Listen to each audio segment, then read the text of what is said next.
There's a moment, captured in military logs, police reports, and radar records, when the boundary between our reality and something else becomes terrifyingly thin.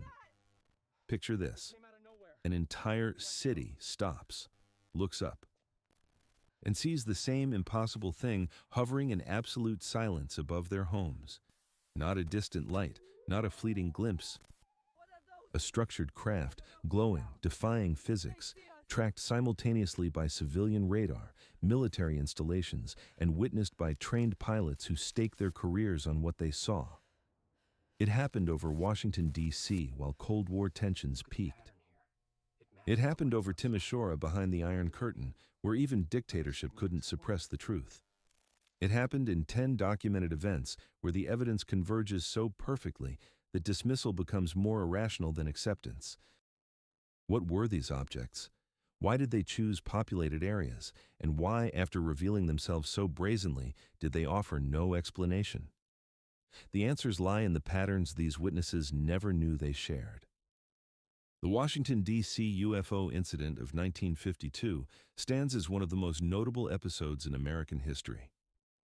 During the summer of 1952, the pressure of the Cold War hung heavy over the United States, creating a climate of unyielding vigilance. Nuclear arms were no longer mere theoretical constructs, they had entered reality. The Korean War raged on, and the specter of unexpected aggression loomed over every aspect of national security. In this atmosphere, radar technology, still in its infancy, emerged as a vital instrument for monitoring aerial activity. Every unaccounted return held significance, especially within sensitive airspaces. It was amid this high-stakes environment that one of the most significant and thoroughly documented episodes of unidentified aerial phenomena unfolded, not in a distant or militarized zone, but directly above Washington, D.C., visible to civilian air. Traffic controllers, military radar operators, and citizens below. Just before the clock struck midnight on July 19th in 1952, air traffic controllers at Washington National Airport detected multiple unidentified targets on their radar screens. The objects first appeared southwest of the city, seemingly heading towards restricted airspace. Almost at once, their behavior set them apart. The targets deviated from known flight paths and did not exhibit the consistent speed or altitude changes characteristic of conventional aircraft. Some targets displayed sudden slowdowns or hovered almost motionless before darting away abruptly. Initially, the controllers pondered the possibility of a malfunction in the equipment, but this theory was swiftly dismissed.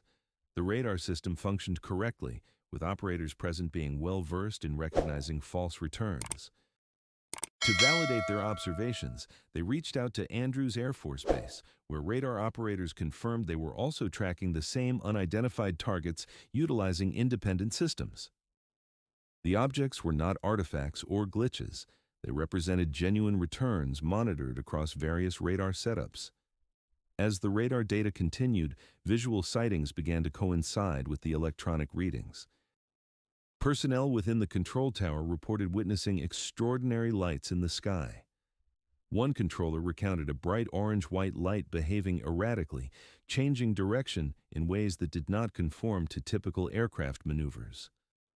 Other staff corroborated similar sightings, noting the lights did not blink or adhere to predictable patterns, instead exhibiting an unrestrained freedom of movement.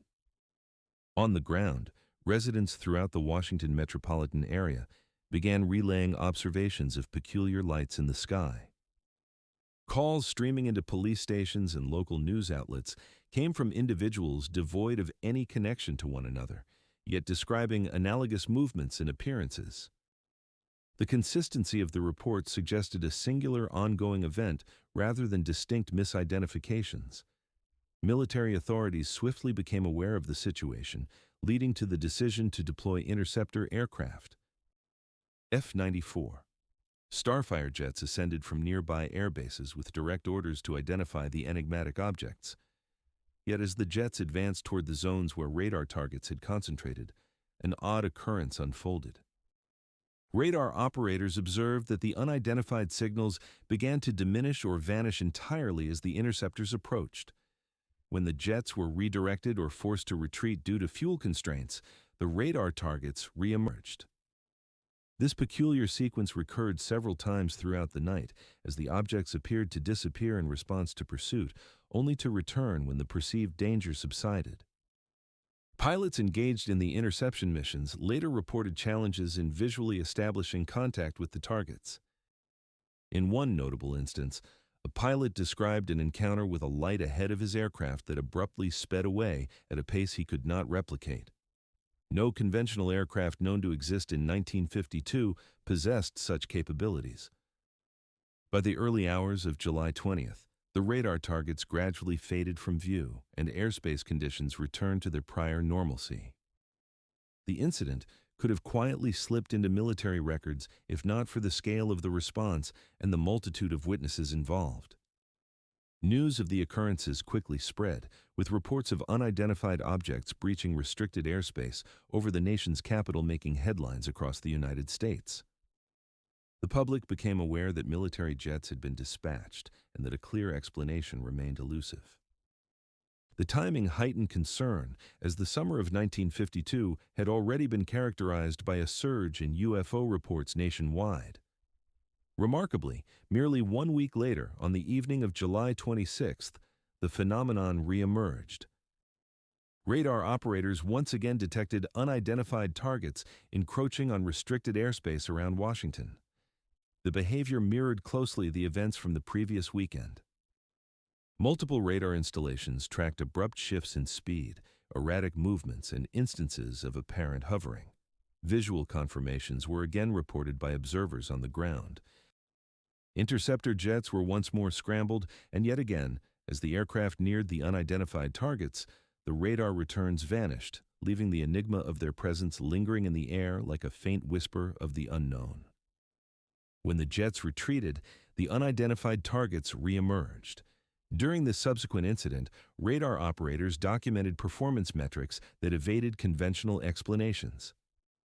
In one notable instance, an object was monitored as it accelerated from a near standstill to an estimated velocity that far surpassed the capabilities of any known aircraft at the time. Civilian witnesses recounted experiencing lights zipping across the sky, occasionally shifting their formation or direction with startling abruptness. The objects remained in motion for several hours, ultimately disappearing just before dawn, mirroring the patterns observed during the earlier event. Public apprehension surged swiftly. Newspapers topped their front pages with attention-grabbing stories, and radio discussions openly speculated about the prospect of an unknown presence operating unhindered over the nation's capital. Some conjectured the existence of advanced foreign technology, while others proposed explanations that pushed the boundaries of established understanding.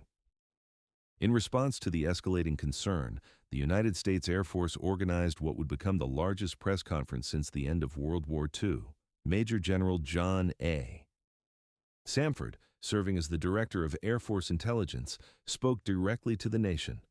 He acknowledged the occurrence of both radar and visual sightings while providing a seemingly reassuring explanation. According to Samford, the radar returns could potentially result from temperature inversions, a meteorological phenomenon where layers of warm and cool air distort radar signals, resulting in misleading targets. This explanation was intended to alleviate public fears, though it fell short of addressing crucial elements of the incident. Temperature inversions were familiar territory for radar operators, particularly those monitoring airspace over Washington. The personnel involved had considered and ultimately dismissed the likelihood of inversion effects at the time of the sightings. Moreover, the rationale offered did not adequately encompass the visual accounts, the coordinated maneuvers of the objects, or their repeated disappearances as interceptors approached. Internally, Air Force assessments displayed lingering uncertainty. The incident was scrutinized under Project Blue Book, the Air Force's designated UFO research program, which acknowledged that the Washington sightings ranked among their most credible cases. The presence of trained observers, multiple radar validations, and the recurrence of incidents made it challenging to dismiss the case publicly. The explanation concerning temperature inversions remained the official stance, but privately, the incident lingered unresolved. The Washington sightings also caught the attention of intelligence agencies beyond the Air Force. Declassified records would later show that the CIA monitored the developments with keen interest. In January 1953, a scientific review committee known as the Robertson Panel assessed UFO reports and their implications for national security. Their primary concern was not the origins of the objects themselves, but the potential for public response to such sightings to overwhelm communication and defense systems in times of crisis. The Washington incident featured prominently as a clear illustration of how unidentified aerial phenomena could trigger widespread public fascination and place stress on military resources. The panel advised reducing public scrutiny of UFOs and discouraging open investigations outside classified domains. In the ensuing years, attitudes toward UFO inquiries saw a shift toward decreased transparency. Explanations became more dismissive, and serious investigations transitioned behind closed doors. Nevertheless, the facts from July 1952 remained indelibly etched in the annals of history. Multiple radar systems tracked unidentified objects above restricted airspace. Military interceptors were launched on 2 successive weekends. The objects showcased performance characteristics that transcended known technology. Visual confirmations backed electronic data, and no singular explanation could account for all facets of the events. Over 70 years later, the Washington, D.C. UFO incident has solidified its status as one of the most significant mass sightings on record. Not due to mere speculation or hearsay, but because it unfolded in the nation's most sensitive airspace, involved trained observers and military engagement, and left a paper trail that never quite resolved the mysteries of what was witnessed.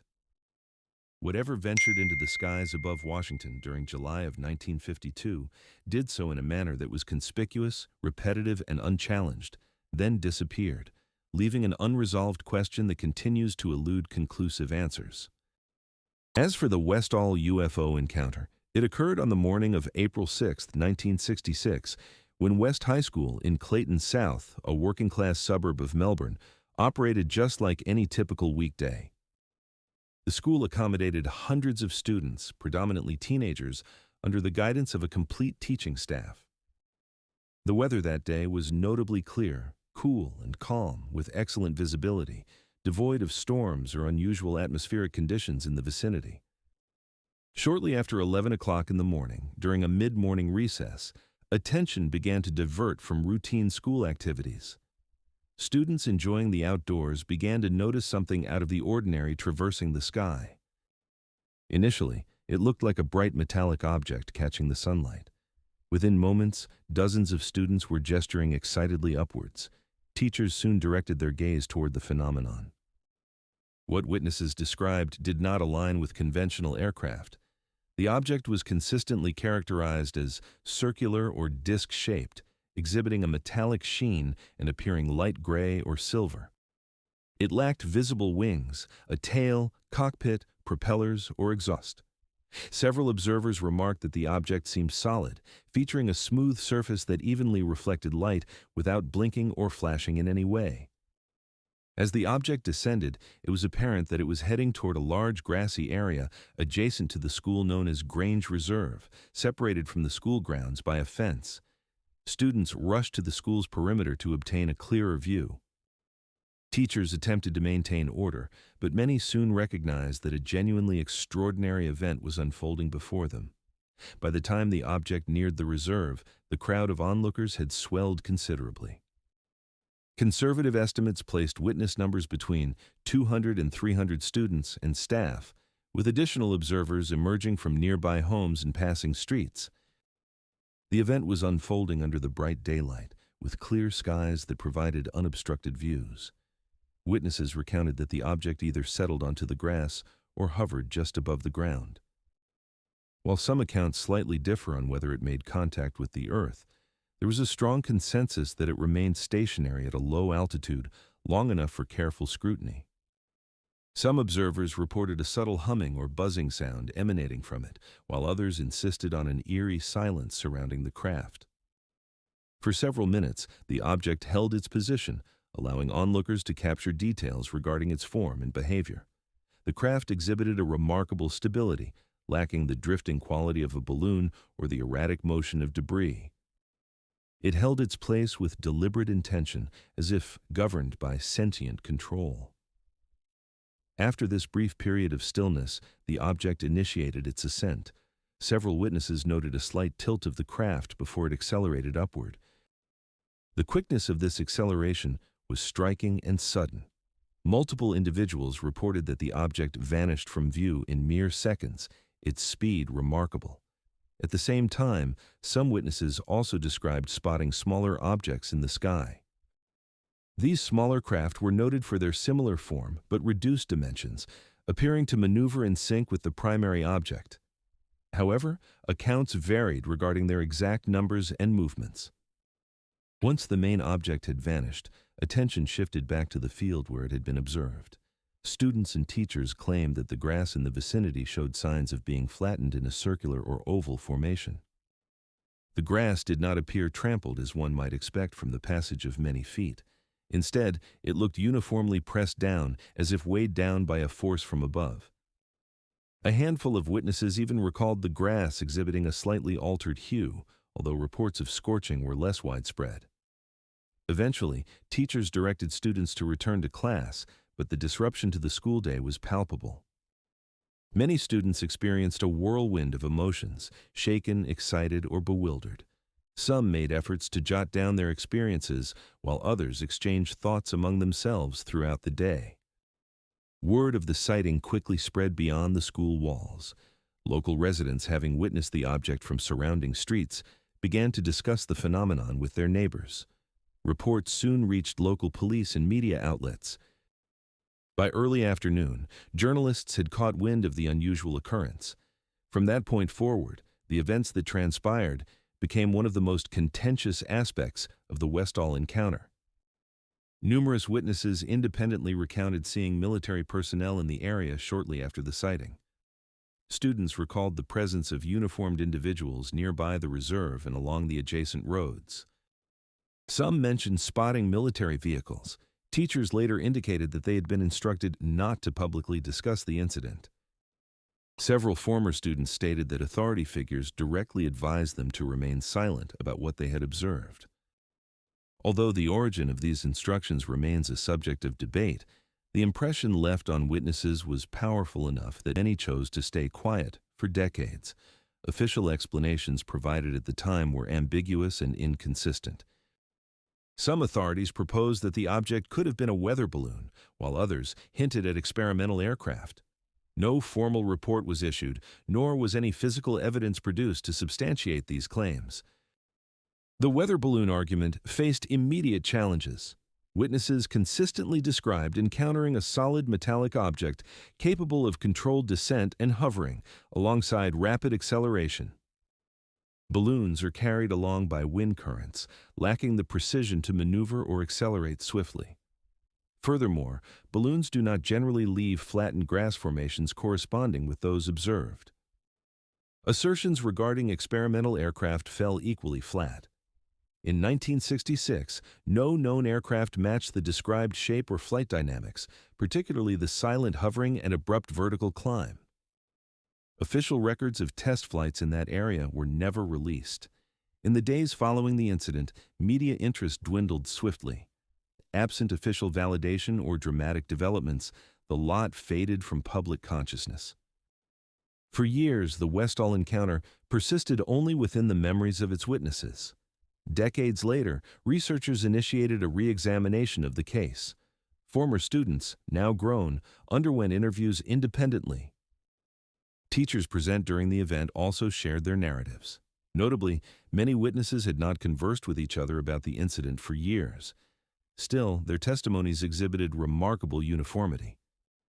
Witnesses consistently articulated the same shape, the same method of descent, the same low-altitude hovering, and the same rapid ascension. The object's location and the event's timing aligned closely across different accounts.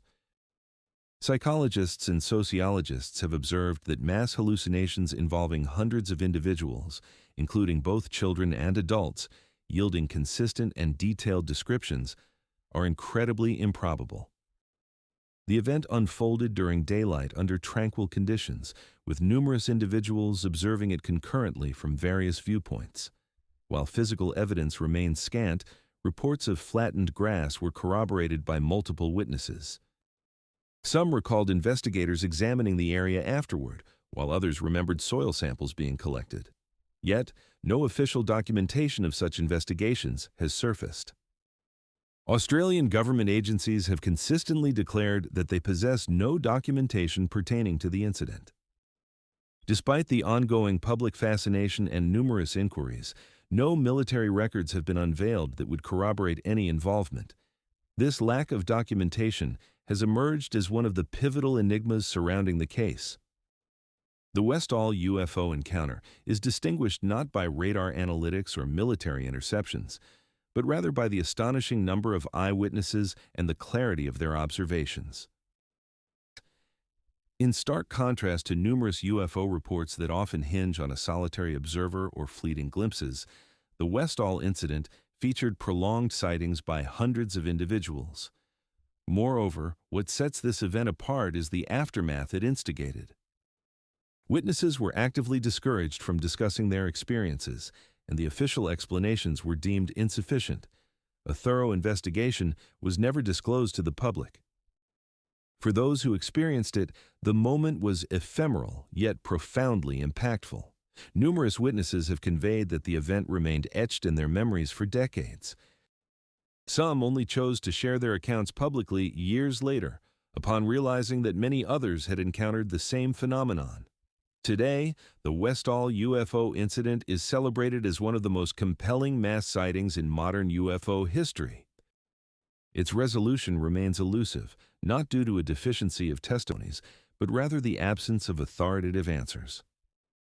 Whatever phenomenon descended upon a suburban schoolyard in Melbourne during April 1966 did so within view of a multitude of witnesses, left physical evidence in its wake, and incited a response that is yet to be fully clarified. More than 5 decades later, the event persists as a quiet anomaly in the annals of history. It was a fleeting moment when an enigmatic object appeared boldly in daylight, witnessed by many, and then vanished without a trace of explanation.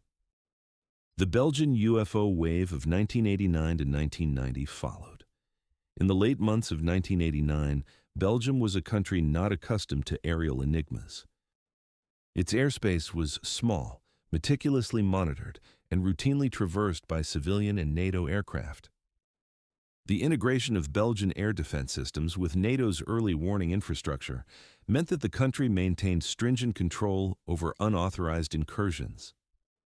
Unusual aerial activity was anticipated to be identified swiftly and clarified effectively.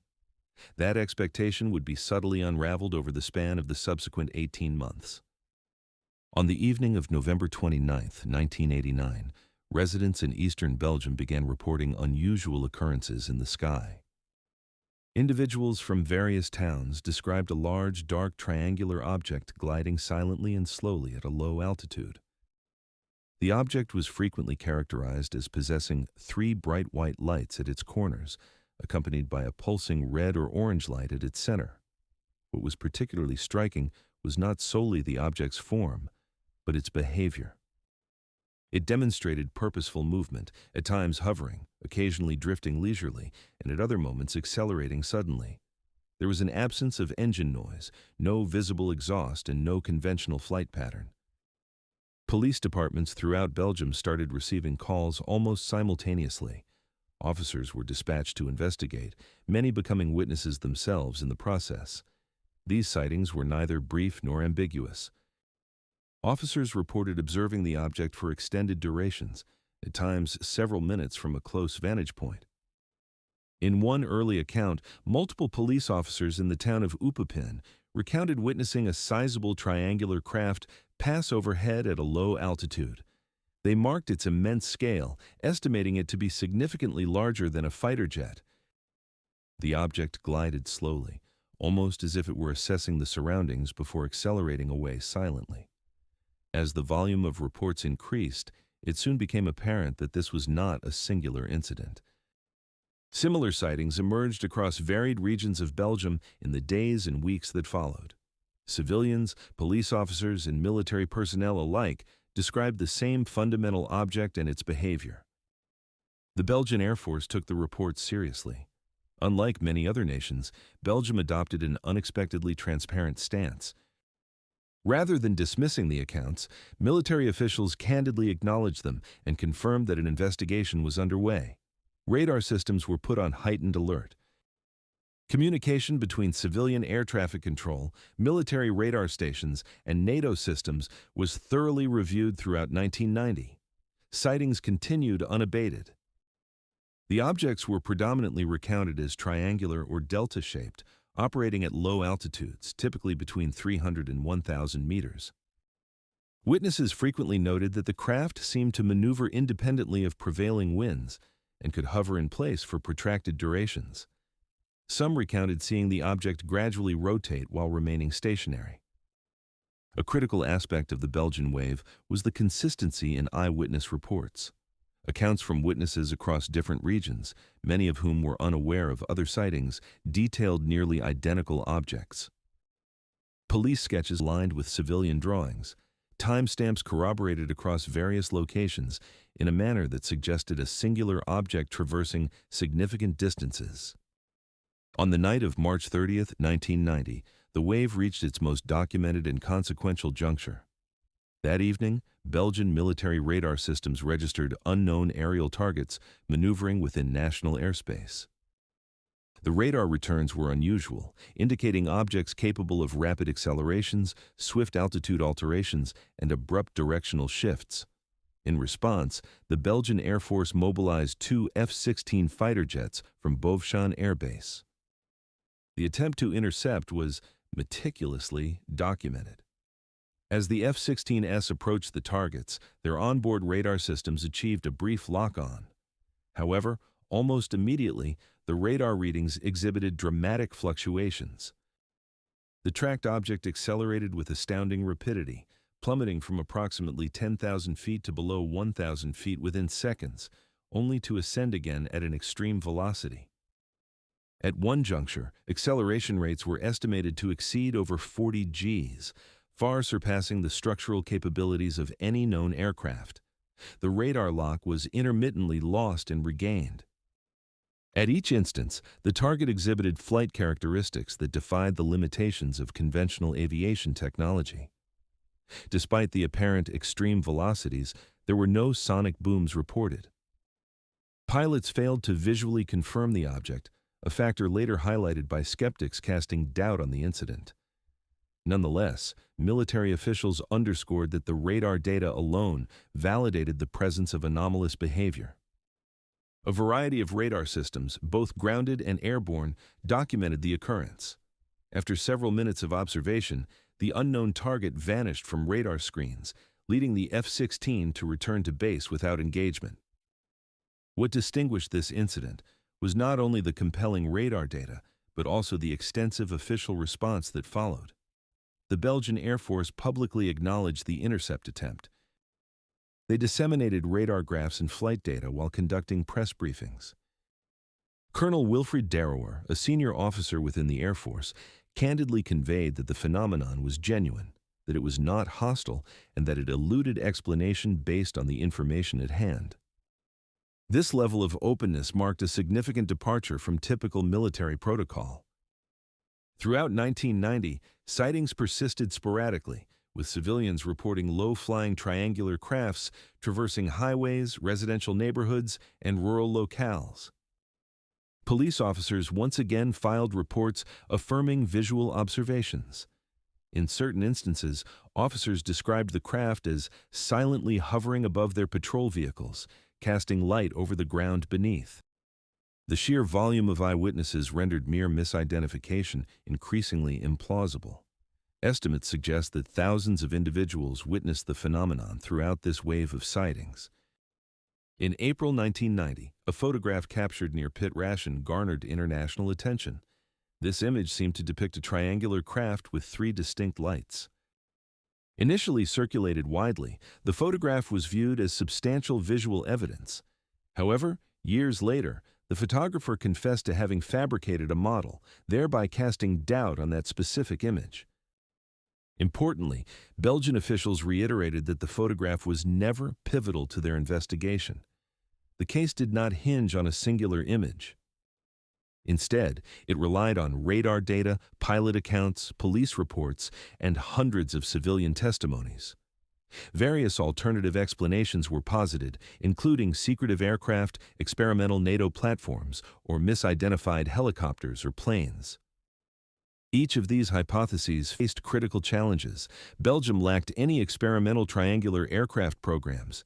NATO categorically denied testing such craft over populated communities. Helicopters do not hover noiselessly at altitude without producing detectable rotor sounds, nor do they accelerate vertically at extreme rates. The lighting configurations of conventional aircraft did not align with the consistent descriptions given by witnesses. Atmospheric explanations fell short in explaining the radar tracking and coordinated movements observed. The prospect of mass hallucination was dismissed due to the involvement of trained observers and independent corroboration. By the closing months of 1990, sightings gradually subsided. The wave concluded as quietly as it had emerged. No conclusive explanation was ever presented. Belgian military officials maintained that the phenomenon remained unidentified. Crucially, they refrained from attributing it to an extraterrestrial origin while also not dismissing it as mere error. They simply acknowledged that something unknown had repeatedly operated within Belgian airspace. The Belgian UFO wave endures as one of the most significant mass sighting cases in contemporary history for several compelling reasons. It encompassed thousands of witnesses, including law enforcement and military personnel. It featured verified radar tracking and fighter jet interception, as well as being addressed openly by a national air force. Unlike many UFO incidents, this case unfolded publicly, with official recognition at every stage. More than 3 decades later, the Belgian UFO wave stands unresolved. The data remains unaltered, the radar records persist, the testimonies hold firm. No new technology has been disclosed that might elucidate the extraordinary performance observed. Whatever traversed Belgian airspace between 1989 and 1990 did so multiple times, with calm reverence and without disruption. It exhibited capabilities that continued to defy explanation even in the present day. Within the extensive compendium of mass UFO sightings, the Belgian wave distinguishes itself not for its drama, but for its measured, documented nature and the official acknowledgement it received, ultimately revealing the remarkable truth that, despite all the scrutiny, it was never explained. On the afternoon of November 7, 2006, operations at Chicago's O'Hare International Airport were proceeding as expected. O'Hare ranks among the busiest airports globally, orchestrating thousands of flights each day while employing a vast workforce of pilots, mechanics, air traffic controllers, ramp personnel, supervisors, and airline managers. The airspace surrounding the airport is one of the most rigorously monitored in the United States. Shortly after 4:49 p.m., something unusual emerged above Concourse C. United Airlines employees stationed near Gate C-17 detected a dark, disc-shaped object hovering just beneath the cloud cover. Initially, it was assumed to be an aircraft holding position or perhaps a helicopter. Within moments, it became apparent that it was neither. Witnesses consistently described the object as circular or saucer-shaped, dark gray in color, exhibiting a smooth surface devoid of visible wings, rotors, exhaust, or any identifiable markings. It seemed entirely stationary, suspended silently in the air. No blinking navigation lights or engine noise could be heard, nor were there any visible means of propulsion to account for its presence. As word spread along the concourse and ramp area, more United Airlines employees ventured outside to take a look. These were not casual bystanders. They comprised pilots, ground crew, supervisors, and mechanics, individuals trained to discern aircraft, weather phenomena, and aerial traffic. Within mere minutes, more than a dozen airline personnel were observing the object simultaneously. Some estimates indicated that the number of witnesses was closer to 20, depending on how many employees stepped outside to witness the phenomenon at that moment. The object lingered in the sky for several minutes, with observers later recounting how it hovered steadily against the backdrop of the wind. It did not sway, rotate, or descend. It simply maintained its position. Numerous employees took the initiative to contact management about what they had seen. Additionally, communications were made with the control tower, although how these interactions were documented remains uncertain. What is known, however, is that no urgent public alerts were issued, nor were emergency protocols enacted. Then, quite abruptly, the object made its exit. Witnesses recalled that the disc shot straight upward in an instant, accelerating vertically at a remarkable speed. It did not veer off like an aircraft climbing. It ascended directly. As it ascended through the cloud cover, it left behind a circular cavity in the clouds, a detail that later emerged as one of the most compelling aspects of the incident. Several witnesses noted the hole's clarity, observing it as a sharply defined circular opening amidst the otherwise uniform cloud deck. This aperture persisted for a few minutes before it gradually closed as the clouds began to reposition. Meteorologists later remarked that such formations are rare and typically arise from specific atmospheric phenomena, none of which were present at that location during the incident. After the object vanished from sight, airport activities resumed without interruption. Flights continued as normal, and no public announcements were made.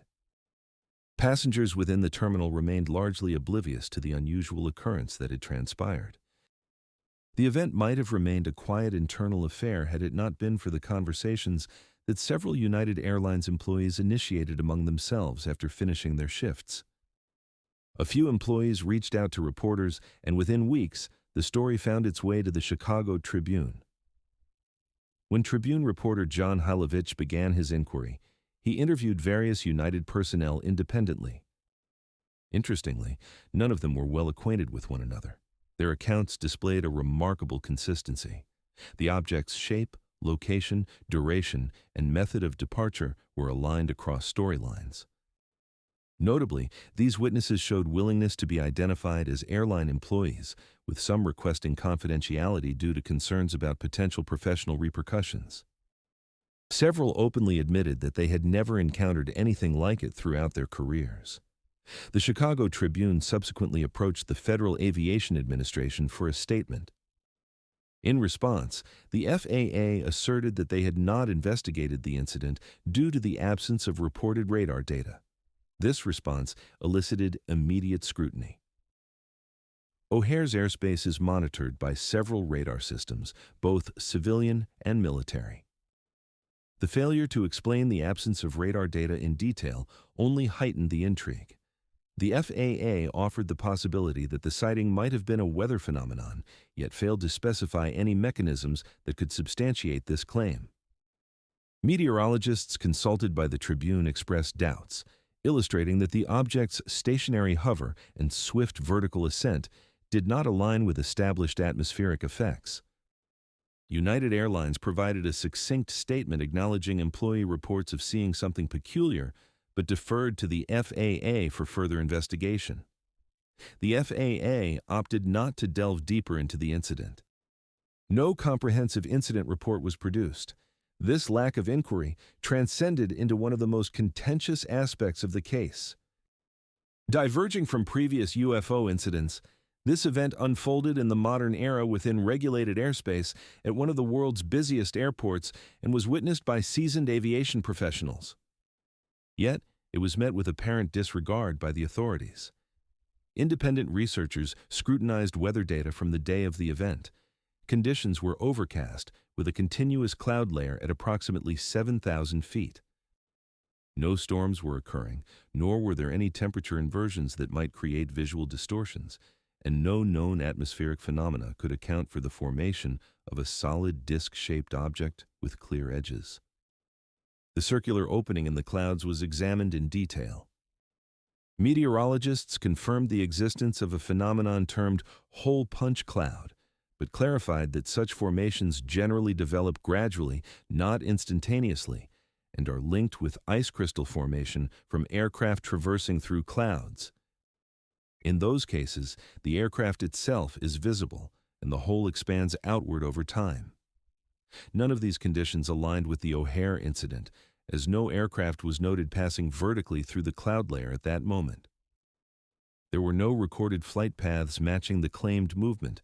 No military exercises were acknowledged at the time. The silence from official sources sharply contrasted with the distinct clarity of the witness accounts. Several United employees later mentioned that they were informally discouraged from discussing the incident further. While no official gag order was ever documented, the environment surrounding the event led many to refrain from public conversation. Over time, the O'Hare UFO incident emerged as one of the most frequently cited modern mass sightings involving aviation professionals. It distinguished itself not due to any dramatic aerial maneuvers, but because of its simplicity. A stationary object closely observed departing vertically in a manner impossible for known aircraft to replicate. The case further underscored a shift in the handling of such incidents. Unlike the investigations of the 1950s and 60s, which were at least acknowledged by military bodies, the O'Hare event encountered bureaucratic indifference. The era of Project Blue Book had ended. No centralized public body was tasked with investigating unexplained aerial events, leading to fragmented responsibility and ambiguous accountability. In subsequent years, the case was invoked in discussions surrounding unidentified aerial phenomena by journalists, scientists, and government representatives.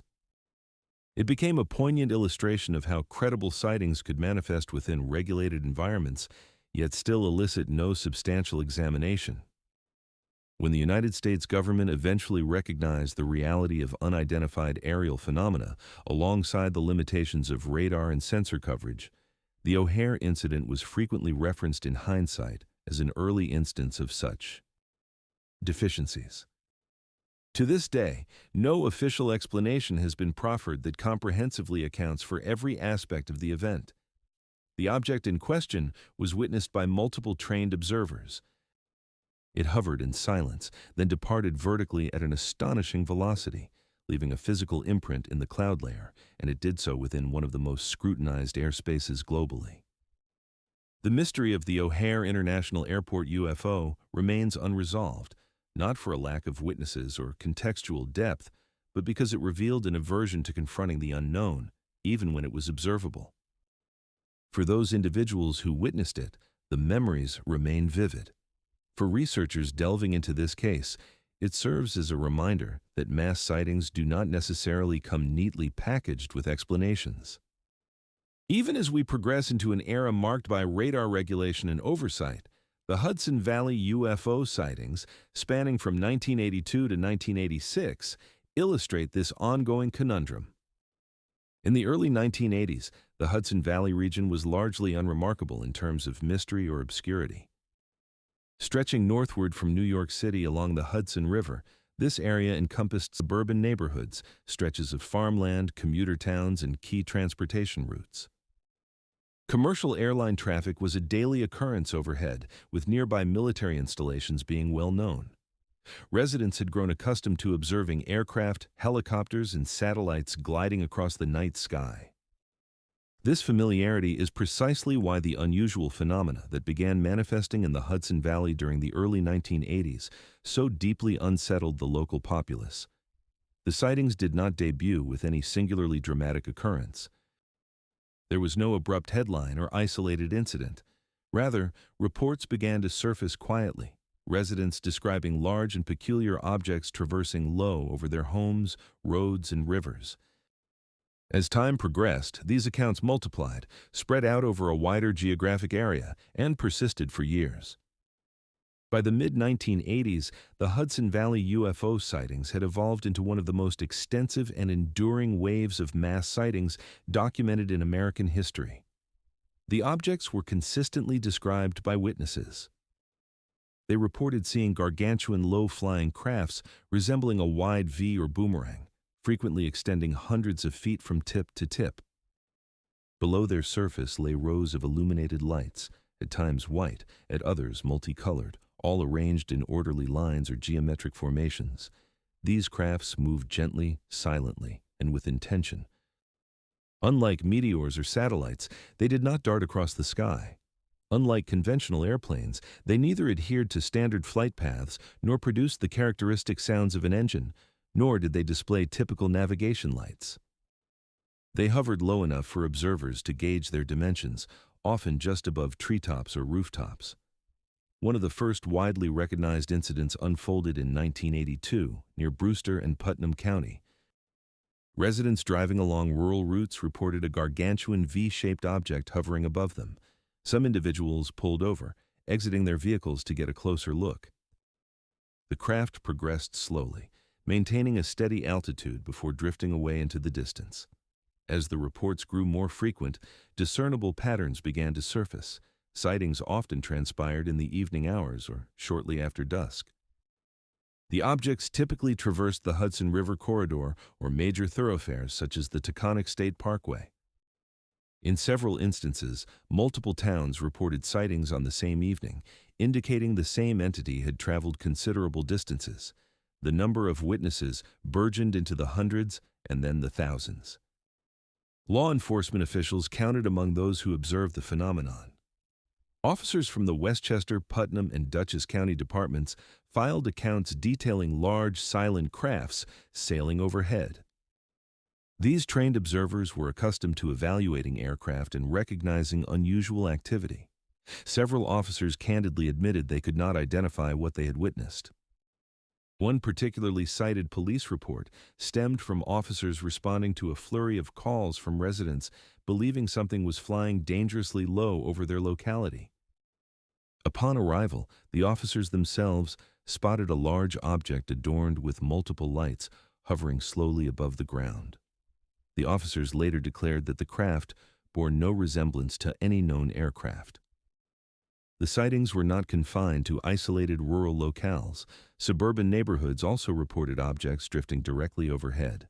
Residents recounted standing in their yards, observing the lights elegantly glide silently through the sky.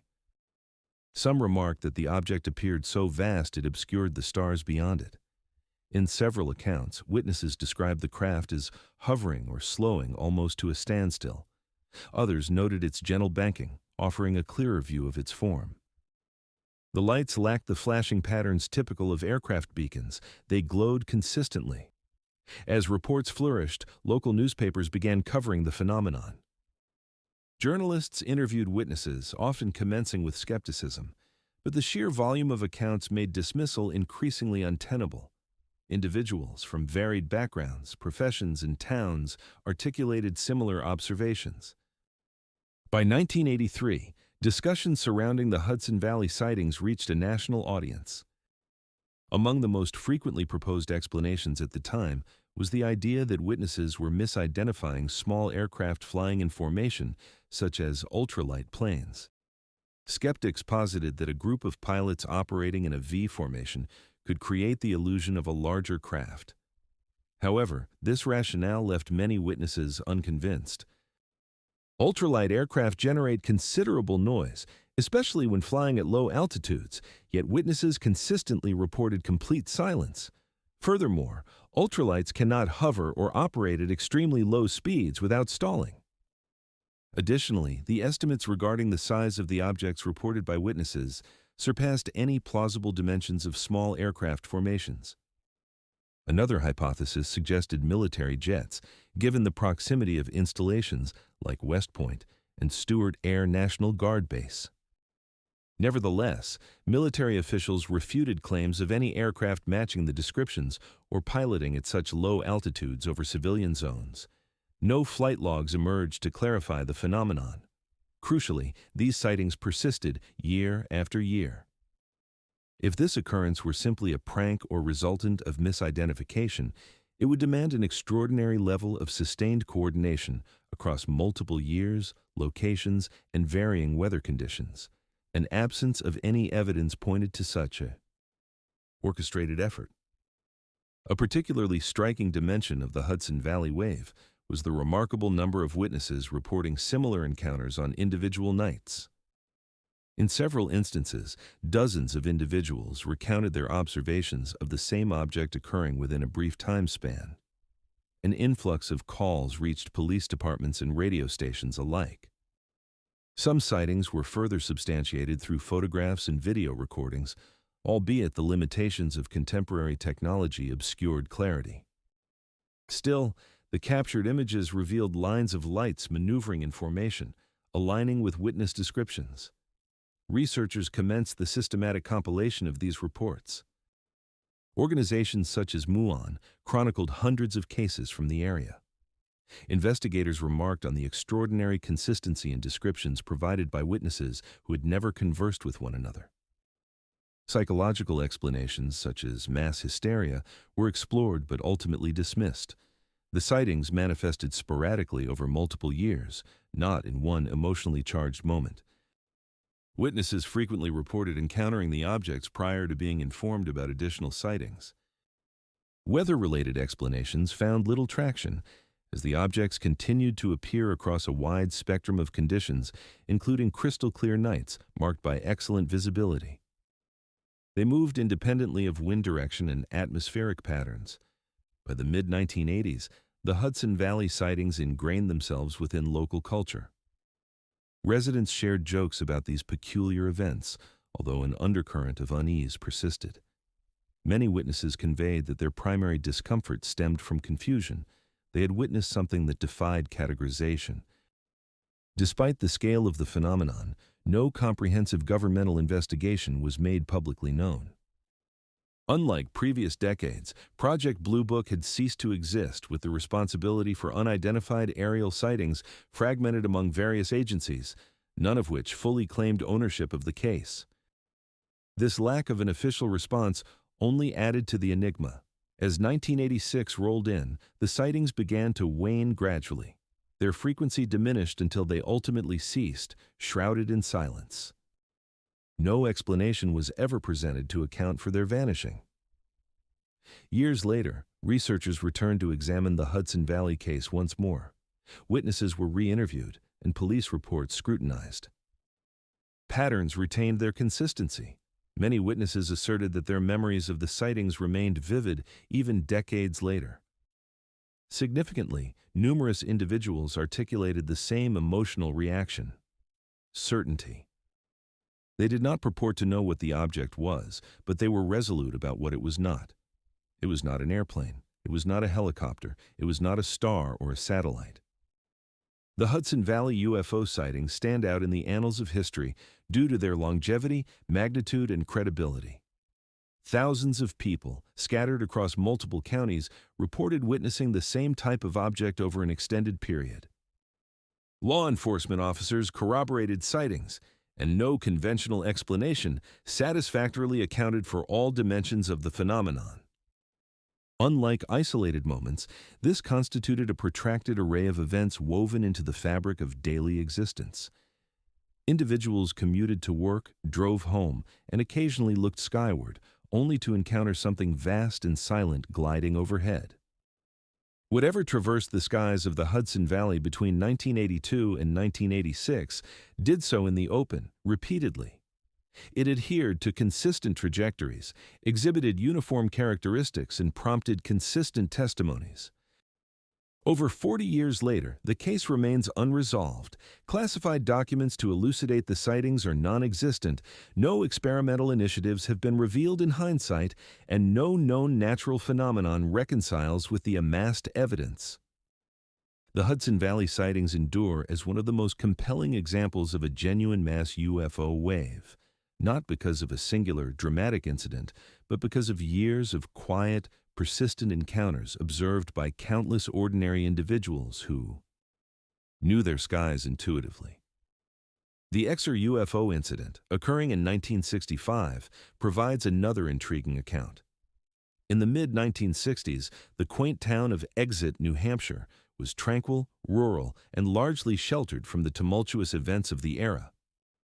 It was a community characterized by its farms, narrow roads, and close-knit relationships where unusual occurrences were swiftly noted. Residents were familiar with the sound of aircraft from nearby Pease Air Force Base, and local police officers recognized the sights and sounds of military aviation. This familiarity would render the events of early September 1965 impossible to dismiss. On the night of September 3, 1965, at around 2:40 a.m., the Exit Police Department received an alarming call from a woman who reported observing a peculiar object hovering near her farmhouse on High Street. She described it as an intense red light gliding silently above her residence. The dispatcher relayed her call to Officer Eugene Bertrand, a recent police academy graduate and former Air Force serviceman. Initially, Bertrand presumed the report was a case of misidentification, likely related to a craft from Pease Air Force Base. Nonetheless, he decided to investigate. As he approached the vicinity, he was met with a sight that deeply challenged his initial assumption. In a nearby field, just above the tree line, he beheld a large object radiating an intense red light. The light pulsated rhythmically, unlike any aircraft beacon that one might expect, casting an otherworldly glow across the terrain. Officer Bertram would later recount that this object was roughly the dimension of a barn, hovering silently just above the earth.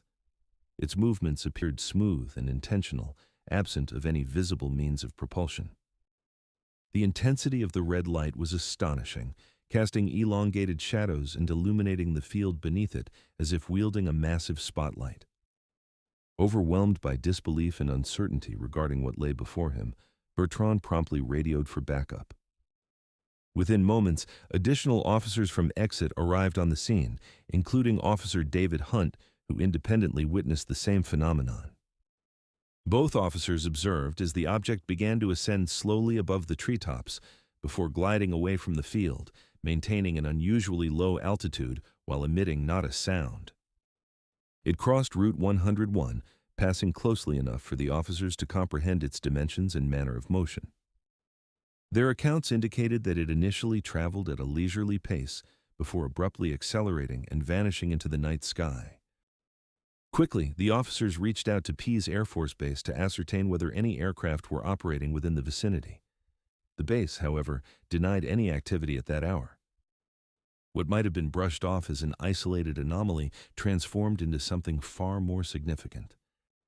Numerous calls flooded police departments in Exit and the adjoining areas throughout the ensuing hours, reporting sightings of the identical object. Witnesses provided vivid descriptions of a red-lit craft that moved silently across fields, highways, and wooded regions. Some claimed it hovered above their heads, while others noted its slow movement before it surged forward with remarkable speed.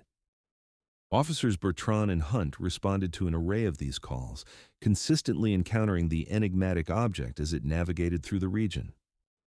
On one occasion, they pursued it across several towns, observing its flight from various vantage points. Other law enforcement personnel from nearby jurisdictions also became engaged, each independently affirming the presence of the same anomaly. The uniformity of their descriptions was striking. Every account mentioned a substantial object emitting an intense red light, accompanied by an eerie silence and distinct movements that combined methodical progressions with sudden bursts of acceleration. None could classify it as a conventional aircraft. Civilians witnessed the object too. Residents recounted how it glided over their homes, farms, and thoroughfares, some describing its altitude as perilously low, almost skimming the treetops. Others noted its capacity to bathe entire fields in an unsettling red glow. A number of witnesses admitted to feelings of dread and disquiet due to the object's sheer size and proximity, all while the events unfolded well into the early morning hours before it finally faded from view. The news of these sightings spread rapidly. Local newspapers reported that police officials had pursued an unidentified object throughout Exit and neighboring locales. The endorsement of law enforcement added an immediate layer of credibility to the incident. In response to the growing public interest, the United States Air Force initiated an inquiry under Project Blue Book, the official program designated to evaluate UFO reports. Investigation teams from Blue Book interviewed Officer Bertrand, Officer Hunt, and other officers engaged in the incident. They also took testimonies from civilian witnesses and scrutinized police radio logs. The Air Force acknowledged that multiple trained observers had witnessed something out of the ordinary. Despite this, the official narrative offered by Project Blue Book asserted that the officers had likely misidentified stars, planets, or conventional aircraft. This explanation, however, faced staunch opposition from the involved officers. Officer Bertrand vociferously rejected the Air Force's assertion, affirming his ability to distinguish between a celestial body and a solid object suspended in a field. Drawing upon his background in the Air Force, which included familiarity with aircraft sighting and operational behavior, he resolutely insisted that what he witnessed defied the capabilities of any known aircraft. Officer Hunt echoed this sentiment, emphasizing notable qualities such as the object's low altitude, considerable size, and anomalous behavior. Other officers chimed in, reinforcing these observations. Furthermore, the Air Force's rationale failed to adequately address critical details: the object's ability to illuminate the surroundings, its transitory path across numerous towns, and the coordinated sightings extending over multiple hours. Internally, Project Blue Book's documents classified the exit incident as among their most formidable challenges. It emerged as one of the most compelling cases involving police witnesses within the program's archives. Edward J. Ruppelt, the former director of Project Blue Book, later regarded the exit encounter as emblematic of the difficulties faced by the Air Force when credible witnesses could not be promptly dismissed. The case captured national attention when media outlets featured it, later becoming a topic of discussion in congressional hearings focused on UFO investigations. It established itself as a benchmark case illustrating the shortcomings of simplistic explanations. What distinguished the exit incident was its mass sighting phenomenon.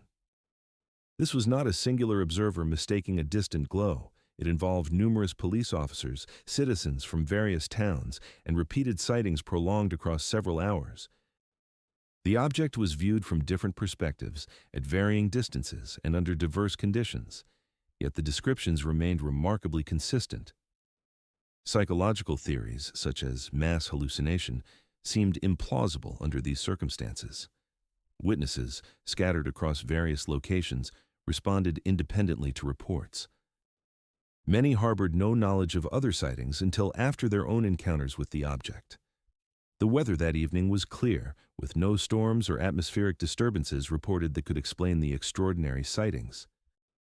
The object's trajectory did not align with wind patterns or celestial entities.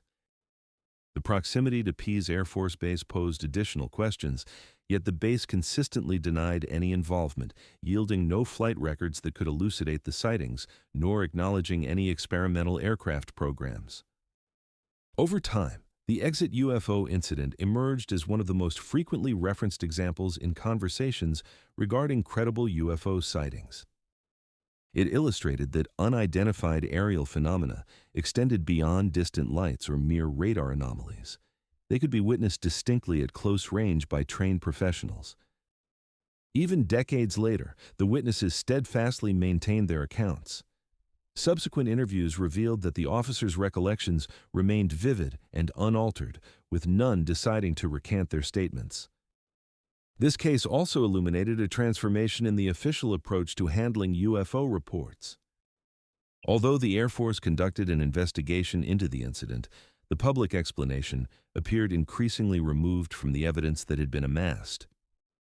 This disparity between internal recognition and public dismissal evolved into a recurring theme in UFO investigations during the 1960s.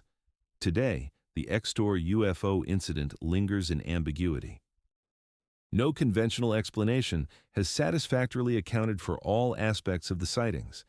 The object's size, behavior, illumination, silence, and repeated appearances continue to defy explanation. What traversed the skies of southern New Hampshire in September 1965 did so clearly, repeatedly, and in close proximity to witnesses familiar with their surroundings. It drew the gaze of both police officers and civilians across various communities over several hours. The exit case stands as one of the most compelling instances of a true mass sighting involving law enforcement. It serves as a poignant reminder that some encounters with the unknown are not fleeting or distant, but rather close, lasting, and profoundly unsettling. Then there were the Lock Lights in 1951. During the late summer of 1951, the city of Locke, Texas, was a serene college town encircled by wide-open plains and agricultural land. Home to Texas Technological College, which would later become Texas Tech University, Locke was celebrated for its scholarly community and clear nighttime skies. The residents were accustomed to a steady stream of aircraft, including military planes from nearby air bases, while unusual lights in the sky were likewise familiar in an era marked by aviation expansion. This familiarity is precisely what made the events commencing in August 1951 command serious attention. On the night of August 25, 1951, several professors from Texas Tech congregated outdoors and noticed something extraordinary passing overhead. These were not mere casual onlookers. Among the gathering were professors of engineering and geology, experts trained in observation, measurement, and analytical reasoning. What they witnessed was a formation of luminous lights gliding silently across the sky. The lights exhibited a bluish-white hue and were organized in a precise formation, often likened to a V or crescent shape. They moved swiftly yet fluidly, devoid of engine sounds or propellers. This formation traversed the sky in mere seconds, maintaining its distinct shape throughout. The professors immediately identified that the lights did not resemble conventional aircraft. They did not blink, they did not produce noise, and they did not alter their configuration. Their speed appeared swifter than the planes commonly used during that time, yet slower than meteors, allowing the lights to remain visible long enough to dismiss the possibility of brief atmospheric flashes. In the nights that followed, the lights reappeared, prompting a flood of reports from students, faculty, and residents throughout Locke. Many described observing the same formation of lights passing overhead, typically during the early evening hours. Some witnesses even reported witnessing the lights multiple times within a single night. The sighting accounts showed remarkable consistency. Witnesses described independently a V-shaped formation of evenly spaced lights moving silently at an elevated speed. The formation at times appeared to rotate slightly, yet it remained intact and did not fragment. By early September, the phenomenon gained widespread recognition within the community. Residents began assembling outside at night, eager to catch a glimpse of the lights. The police fielded numerous calls and local newspapers initiated coverage on the sightings. What elevated the Locke Lights incident above many other UFO cases of that era was the presence of photographic evidence. On the night of August 30, 1951, a Texas Tech student named Carl Hart Jr. succeeded in capturing several photographs of the lights as they soared overhead. Utilizing a Kodak camera equipped with high-speed film, Hart documented the formation from his backyard. The photograph revealed a discernible pattern of lights arranged in a V-shape against the night sky. Though the images lacked the clarity necessary to depict a solid craft, they undeniably displayed a structured formation rather than random points of light. The photographs found their way into local newspapers, swiftly garnering national interest. For the first time, a mass UFO sighting featured multiple trained witnesses alongside photographic substantiation. The United States Air Force took notice. At that time, UFO investigations were conducted under Project Grudge, which was the predecessor to Project Blue Book. Air Force investigators were dispatched to Locke to interview witnesses, scrutinize the photographs, and explore potential explanations. Initially, Air Force officials conceded that the case was perplexing. Internal memoranda acknowledged the credibility of the witnesses, noted the repeat sightings, and recognized that the photographs showcased something structured. Nevertheless, the public pressure to deliver an explanation was immense. Ultimately, the Air Force proposed a rationale involving a flock of plovers, a type of bird prevalent in the area. According to this reasoning, the bird's white undersides reflected newly installed mercury vapor streetlights in Locke, thereby creating the illusion of a V-shaped formation of lights traversing the sky. This explanation triggered significant skepticism. First and foremost, the sightings had been reported prior to the completion of the installation of the mercury vapor lights. Second, witnesses recounted the lights as inherently luminous rather than reflective. Furthermore, it is well documented that birds navigating at night do not adhere to strictly rigid geometric arrangements, especially not at high velocities over prolonged distances. Most significantly, the photographic evidence failed to corroborate the bird explanation, as optical scrutiny revealed disparities in spacing and intensity that contradicted what would be expected from reflections off avian bodies. Additionally, estimates concerning the speed and altitude provided by witnesses far surpassed what could realistically be associated with birds. The Texas Tech professors who initially publicized their observations unequivocally dismissed the Air Force's rationale. They asserted that the lights were frequently observed well above cloud level and exhibited movement far quicker than any avian species could achieve. Meteorological explanations were likewise assessed and subsequently discounted. The behaviors of the lights did not align with known phenomena, such as meteors, fireballs, or atmospheric plasma. Instead, they moved horizontally, retained their formations, and reappeared consistently over numerous nights. Sightings extended into September, with a substantial number of residents reporting simultaneous observations on various occasions. This phenomenon was not confined to a single area or a handful of observers. Accounts emerged from different sections of the city and its neighboring regions. One of the most striking aspects of this case was the remarkable consistency in witness descriptions throughout the unfolding events. Individuals who had never interacted with one another detailed the same formations, colors, speeds, and uncanny silence of the lights. In the ensuing years, researchers revisited the photographic documentation with enhanced analytical methods. Although some critics maintained that the imagery could not definitively assert the presence of a tangible craft, there was broad consensus that it illustrated a well-organized assemblage of luminous objects. Eventually, the Air Force categorized the LEC lights as explicable, adhering to the bird reflection hypothesis. Nevertheless, internal documentation acknowledged that this explanation failed to encompass the entirety of the observations. Edward J. Rupt, who was the first director of Project Blue Book, later admitted that the lights displayed during the event were among the most challenging cases to decode. He recognized that the official narrative rested on shaky ground, often contested by both scientific authorities and eyewitnesses. The LEC lights emerged at a time marked by escalating public intrigue in UFO phenomena.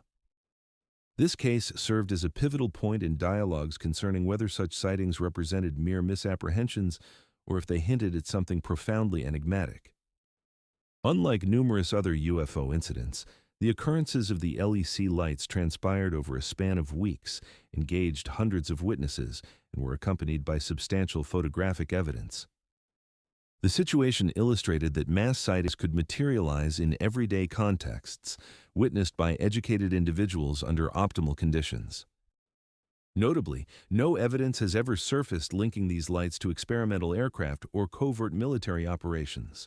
No flight records emerged, and successive decades did not uncover classified programs aligning with the reported descriptions.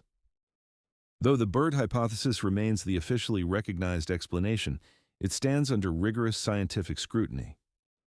This perspective is predicated on a series of assumptions that often clash with both the testimonies of witnesses and the photographic evidence, alongside fundamental principles of optics and animal behavior.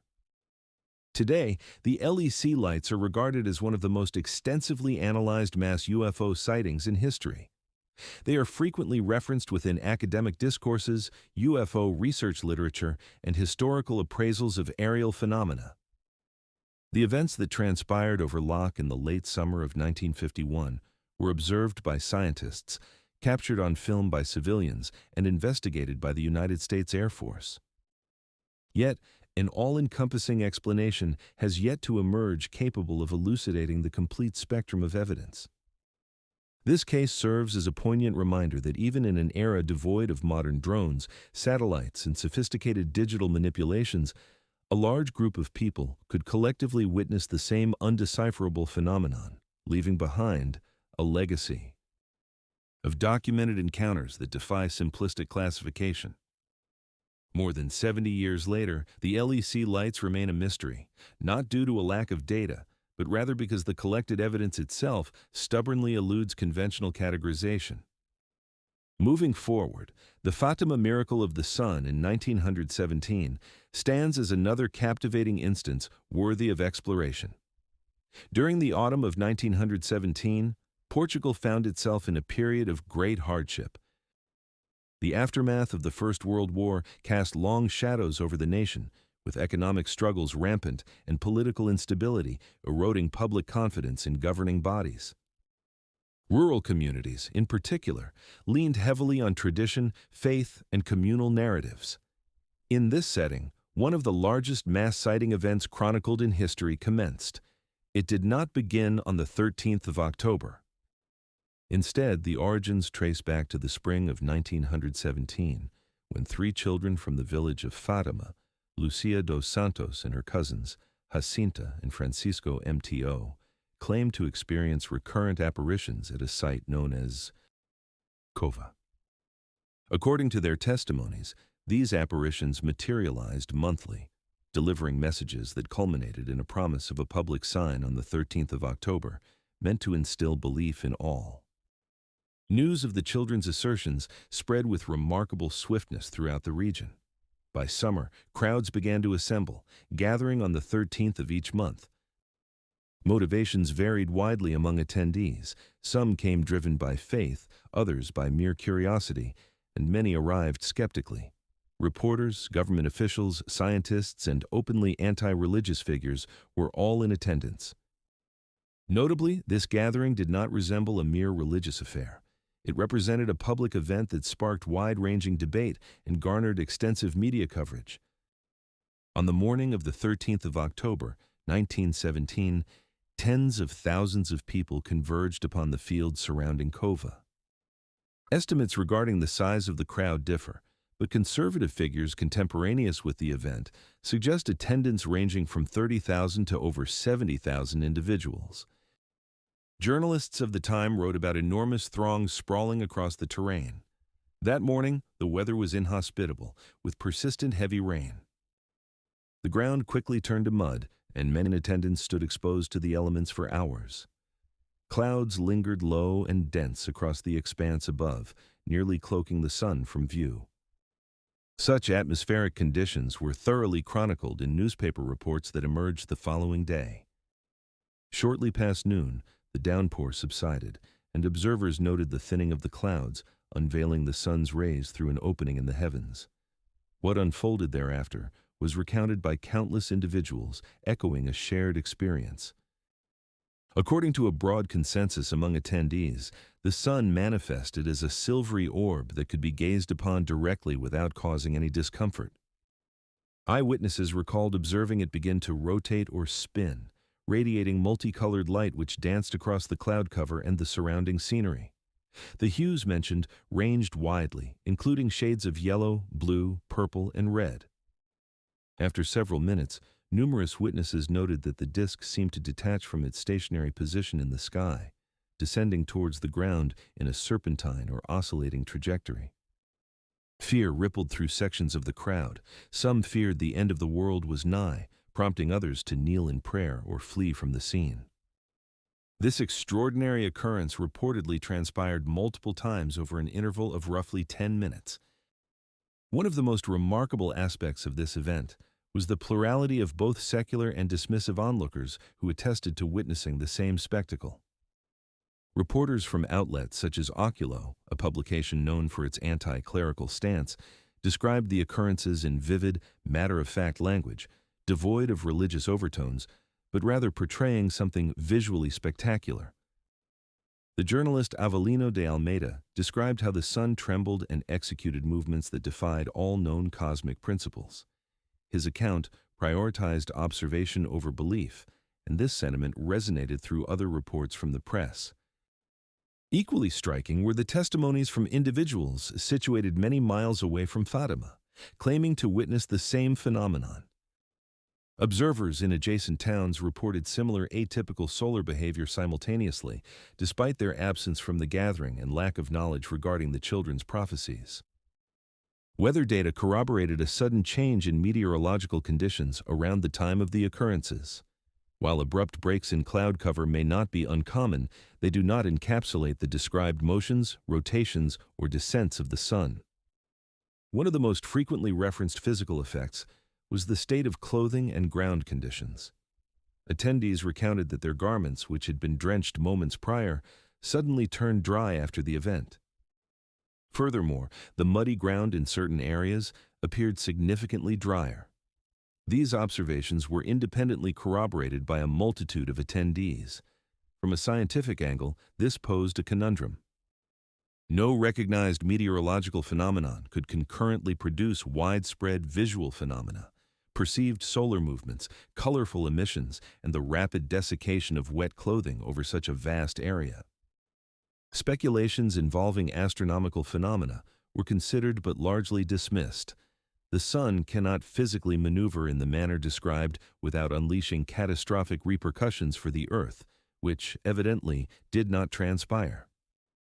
Neither did astronomical records from other global locations suggest any unusual solar activity occurred at that juncture, indicating a localized phenomenon. Psychological theories proposing mass hallucinations also emerged, yet they typically fail to account for the consistent visual reports documented across tens of thousands of individuals, nor do they elucidate the physical observations like clothing, drying, or the claims made by distant witnesses. Crucially, not all participants described the experience in uniform terms. Some perceived spinning, others observed descent, while some noted color alterations. This variation is often cited as evidence against a singular physical occurrence.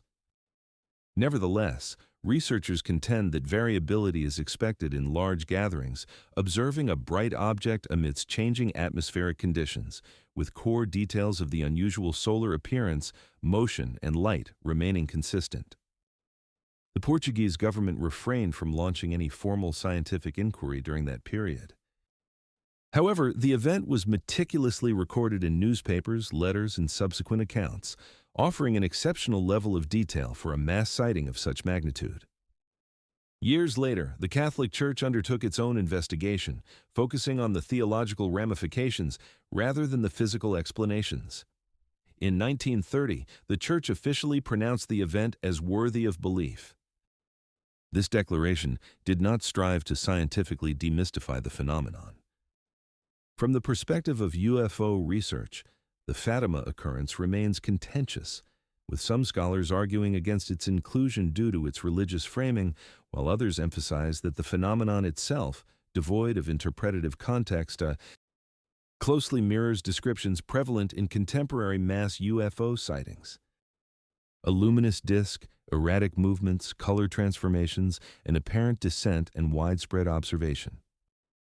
Jacques Vallée and other investigators have postulated that Fatima stands as an early case of a mass anomalous aerial phenomenon, interpreted through the cultural lens of its era. In this context, the event might have genuinely occurred, while its meanings were sculpted by the prevailing belief systems. Skeptical interpretations continue to spawn debate, with certain individuals suggesting atmospheric optical effects like parhelia or solar halos as potential explanations. However, these effects fail to account for the observed motion, descent, or the duration of the event. Others have proposed that retinal effects from staring at the sun could be at play, yet this does not elucidate the coordinated movement or reports emanating from distant onlookers.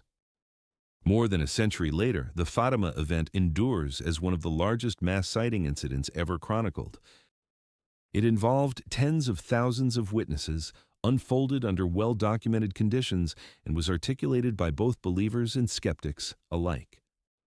Whether perceived as a religious miracle, a psychological phenomenon, an atmospheric anomaly, or an unidentified aerial entity, the fundamental fact remains unchanged. On October 13, 1917, a colossal throng witnessed something remarkable in the sky, an event that remains without a definitive explanation even today. The Fatima miracle of the sun persists not solely due to belief, but also because of the extensive documentation and the coherence of its pivotal features. It serves as a testament that unexplained aerial phenomena are not a modern invention. Indeed, mass sightings took place long before the advent of radar, aircraft, or satellites that now complicate aerial observations. Consider the Mexico City UFO wave in 1991. During the summer of that year, Mexico City, one of the most populous and densely inhabited places on the planet, boasted a metropolitan population exceeding 15 million people. Rarely did the city experience quietude or unity and focus, yet on July 11, 1991, a series of extraordinary circumstances caused tens of thousands to lift their gazes skyward in tandem. On that day, the spectacle of a total solar eclipse graced much of Mexico, an event that had garnered significant attention. Schools released students early, and businesses took a pause from their routines. Streets, rooftops, balconies, and open plazas overflowed with individuals equipped with protective glasses or ad hoc filters. Television stations provided continuous live coverage. Astronomers, journalists, and enthusiasts alike geared up to witness this rare astronomical phenomenon. Around 11 in the morning local time, as the moon began its glide across the sun's surface, a remarkable dimming of daylight unfolded.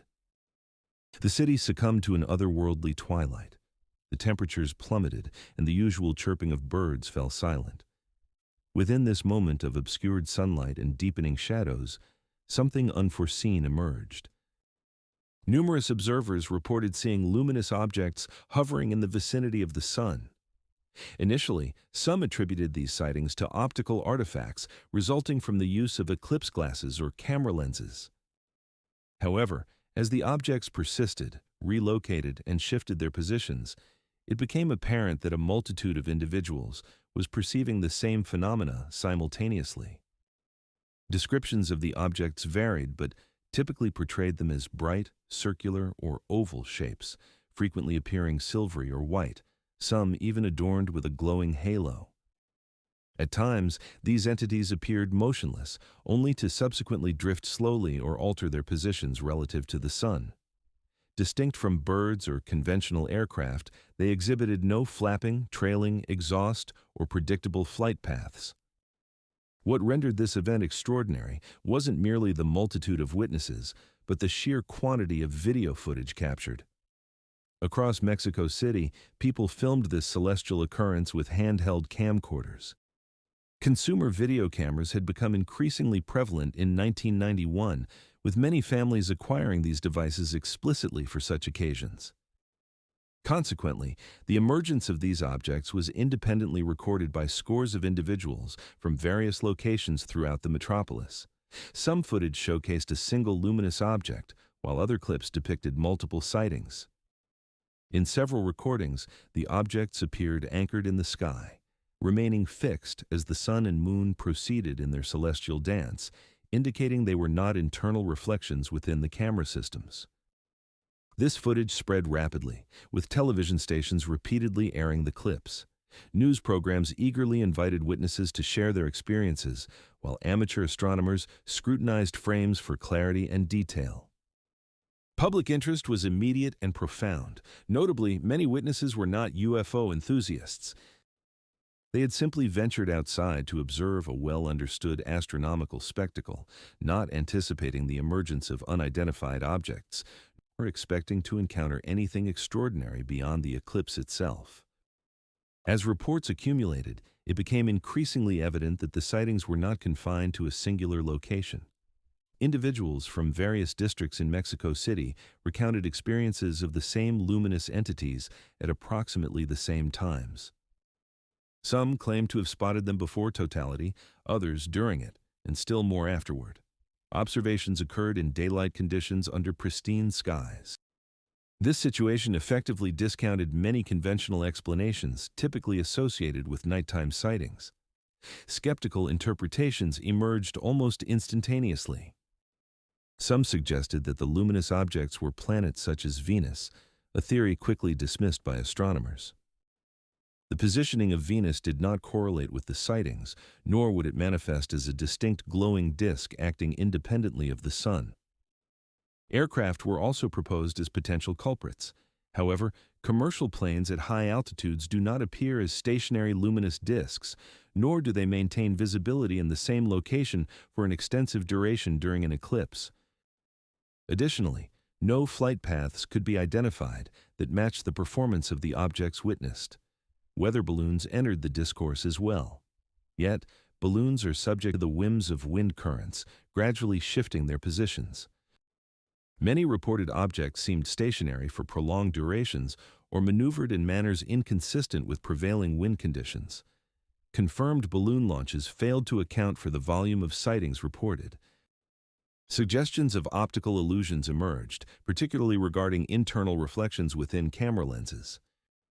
Although lens flares can manifest under bright light, analysts noted that a significant number of the videos displayed objects maintaining consistent positions relative to backgrounds while the cameras shifted, thus invalidating the theory of lens artifacts. Moreover, various camera models capturing similar imagery further reduced the probability of a shared optical flaw. One of the most significant advancements in this narrative occurred when Mexican military officials publicly addressed the phenomenon. In the years following the 1991 eclipse, the Mexican Air Force adopted an unusually transparent position regarding unidentified aerial phenomena. High-ranking officials acknowledged that the objects observed during the eclipse had not been definitively classified. General Carlos Castro, a former pilot within the Mexican Air Force and later a director of investigations, publicly asserted that the eclipse sightings represented one of several instances involving unidentified objects that the military could not definitively explain. This public acknowledgement held significant weight.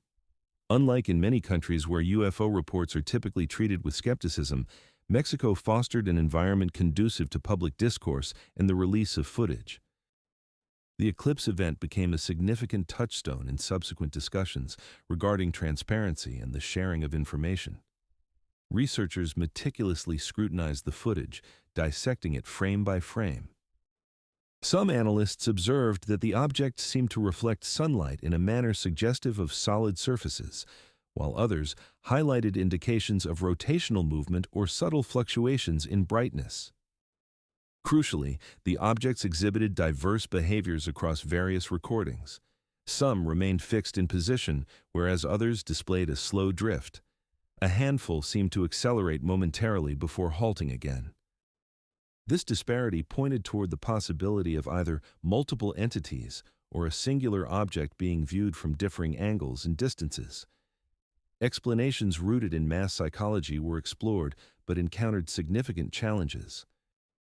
While preconceived notions can shape perception, they fall short in elucidating why independent recordings captured analogous objects from disparate locations.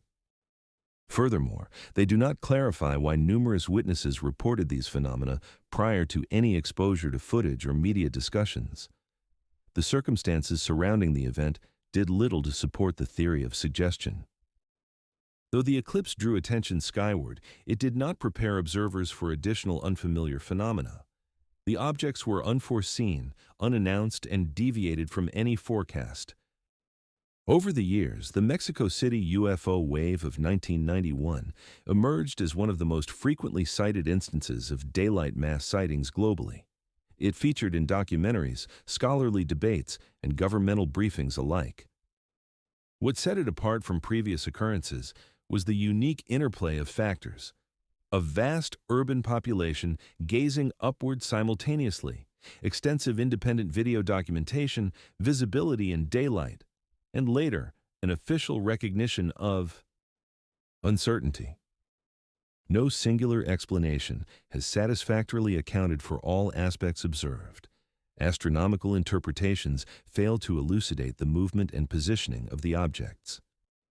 Explanations based in aviation do not adequately account for their appearance and behavior. Optical theories struggle to clarify the consistency observed across cameras situated in different locales. The objects did not interact with their environment in striking ways. There were no reports of landings, close encounters, or immediate effects. They simply manifested, were witnessed by many, and then vanished. This fundamental simplicity contributes to the case's continued relevance. The Mexico City UFO wave does not hinge on secrecy, lost documents, or an isolated witness. Instead, it rests on collective observation, documented evidence, and an open acknowledgement that something was seen but remains unidentified. More than 30 years later, the footage persists in its availability. Witnesses maintain consistent testimonies, and the explanations continue to elude completeness. On July 11, 1991, as an entire metropolis paused to observe a predictable astronomical event, an unexpected occurrence unfolded in the sky. It was witnessed by thousands, captured by dozens, and has never been definitively explained. In the extensive history of mass UFO sightings, the Mexico City eclipse stands as one of the most transparent examples of an unidentified aerial phenomenon viewed in broad daylight by a city already inclined to look upward. The Tan UFO Intercept, 1976.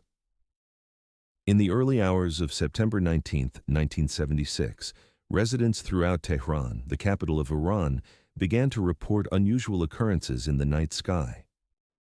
Tehran, a large modern city with a population in the millions, also boasted military installations, bustling air traffic, and a developed air defense system. Unfamiliar lights in the sky did not immediately incite alarm, but the nature of the descriptions provided by residents was anything but routine.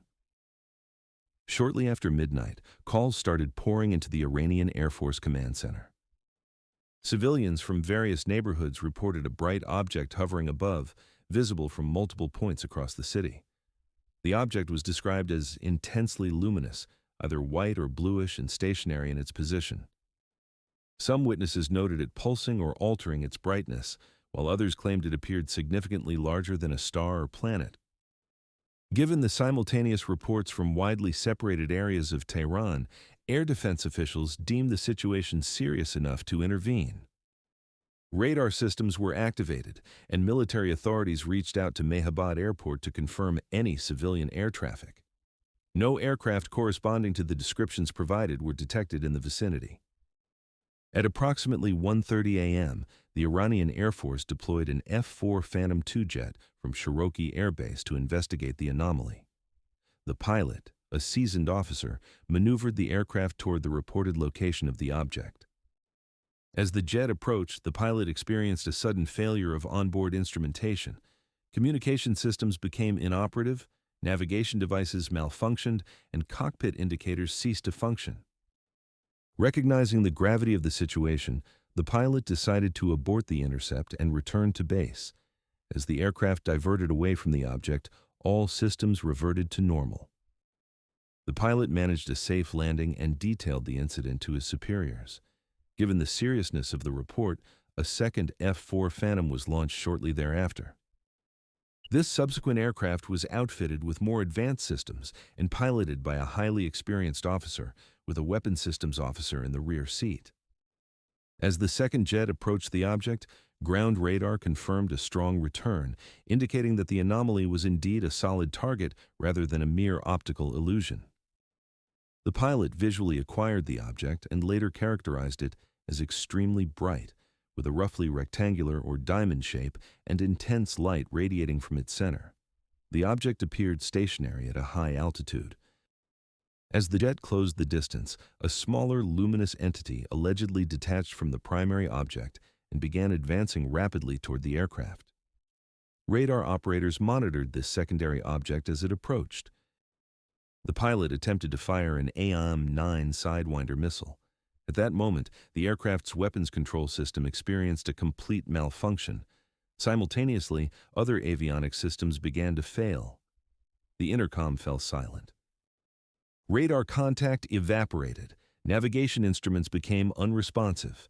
In a swift reaction, the pilot executed evasive maneuvers, breaking off the engagement and rapidly descending. As the jet retreated, the smaller object adjusted its trajectory and returned to reunite with the larger entity.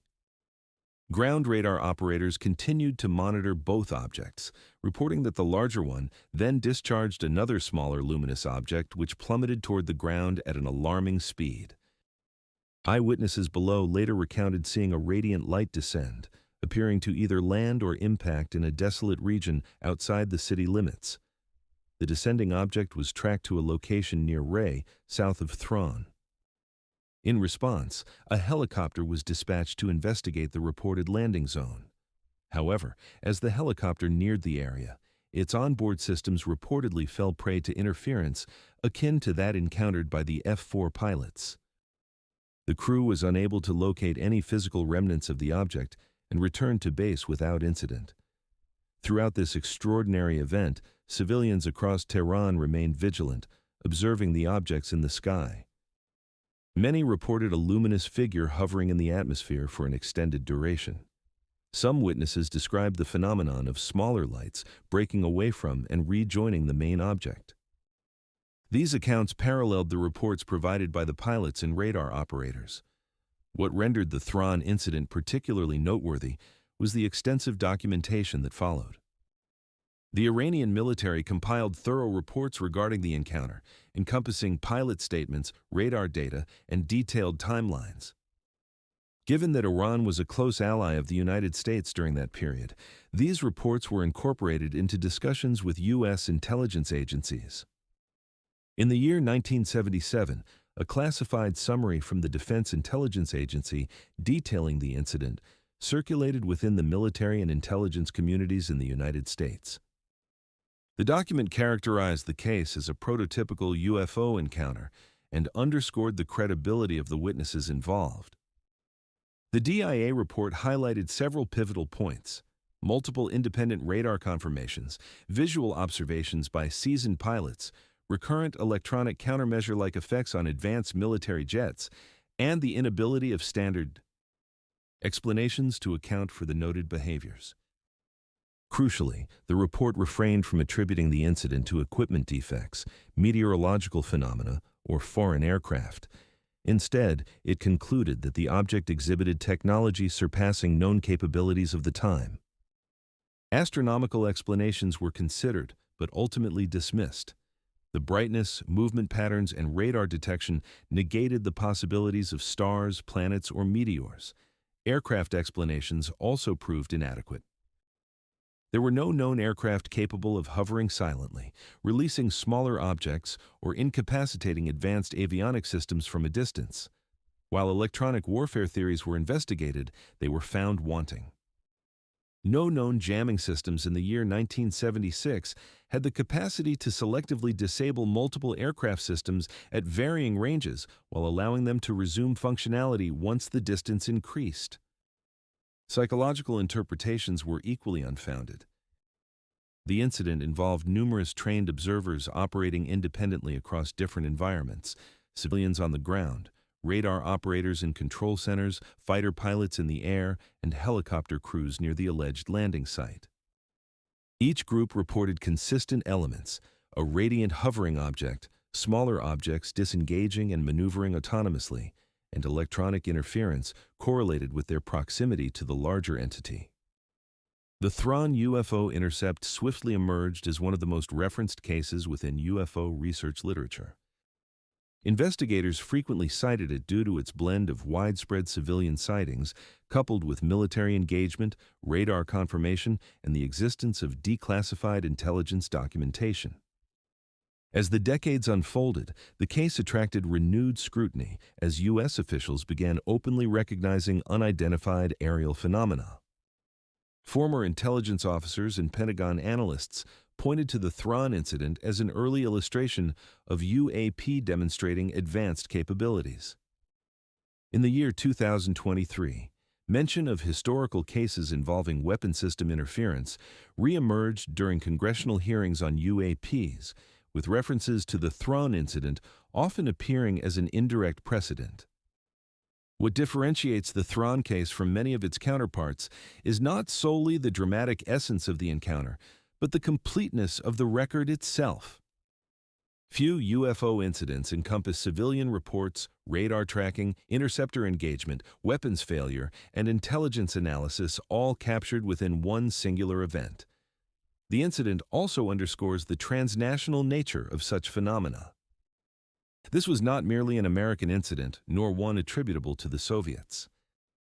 It transpired in a foreign capital comprising non-U.S. pilots, yet was regarded seriously enough to be documented and communicated at the highest echelons of Allied intelligence. Nearly 50 years later, no conventional explanation has surfaced that adequately accounts for all dimensions of the Thron UFO intercept. The objects garnered the gaze of thousands of civilians, recorded by radar, engaged by fighter jets, and preserved in intelligence documents. The technology displayed remains an enigma. On a tranquil night in September 1976, an unknown entity breached the airspace over Thron, becoming visible long enough to capture the attention of an entire city, subsequently interacting directly with military aircraft in ways that defy established capabilities. Whatever it was, it bequeathed one of the most compelling mass sighting cases in modern history, continually challenging preconceived notions regarding the operations of aerial phenomena in our skies. If you still find yourself suspended in that liminal space between thought and slumber, we shall now recount a few lesser-known encounters. Whispers echo from the outskirts of memory, tales concealed in the depths. Just in case your eyelids haven't yet surrendered to heaviness, let us carry on. Dan Sherman, Watchers in the Car, mid-1970s, Illinois, USA. The vehicle was perpetually present when it should not have been. A shadowy sedan idling at the corner, headlights extinguished, with two figures motionless inside. At first, Dan Sherman dismissed it as mere coincidence, yet when the shadowy sedan returned 3 evenings in succession, only to reappear a week later, always in the same spot as he made his way home, the coincidence morphed into a disquieting orchestration of design. In the 1970s, Sherman had disclosed a UFO sighting not far from his Illinois residence, a radiant object gliding low over the treetops, hovering longer than any conventional aircraft dared to linger. What he believed to be a singular, fleeting encounter unexpectedly spiraled into a drawn-out period of unnerving observation, stripping him of tranquility and instilling within him the conviction that he was being surveilled by an enigma far more peculiar than any official simply taking notes. There was no single inquiry or demand for proof. Instead, it became the insidious erosion of ordinary life, executed by men who remained wordless, yet whose presence conveyed an undeniable message. The incident that ignited this turmoil was brief. Sherman had been driving home one late evening when he spotted a brilliant object hovering over the road ahead. Oval-shaped, silent, and radiating a ghostly blue-white glow, it traversed in a steady line above the treetops before tilting dramatically and vanishing into the clouds. He reported this casually, mentioning it to local authorities and later to a regional UFO organization. There were no photographs, no tangible evidence, only his account. It should have concluded there, yet amidst the flurry of UFO reports across the 1970s, capturing headlines with tales of lights over fields and highways, Sherman's encounter did not dissolve into forgetfulness. Instead, it served as the catalyst for something far more disconcerting. Within a matter of weeks, he became aware of the dark sedan. Parked at the end of his street with the engine softly humming, 2 men sat motionless in the front seats. They never exited the vehicle, never knocked at his door, never acknowledged his existence. Yet, he felt their eyes upon him. Initially, he shrugged it off as mere coincidence, possibly neighbors or visitors to another's home. Yet, as time passed, the pattern became increasingly difficult to ignore. The car lingered late at night when no other soul roamed the street, and it was there early in the morning as he set off to work. Even when he approached it, the men showed no response. Their faces, wan and rigid, seemed carved from stone. Once he noted one of them turning his head in an unnaturally slow, mechanical manner, locking eyes with him devoid of expression. From that moment onward, Sherman commenced documenting its occurrences.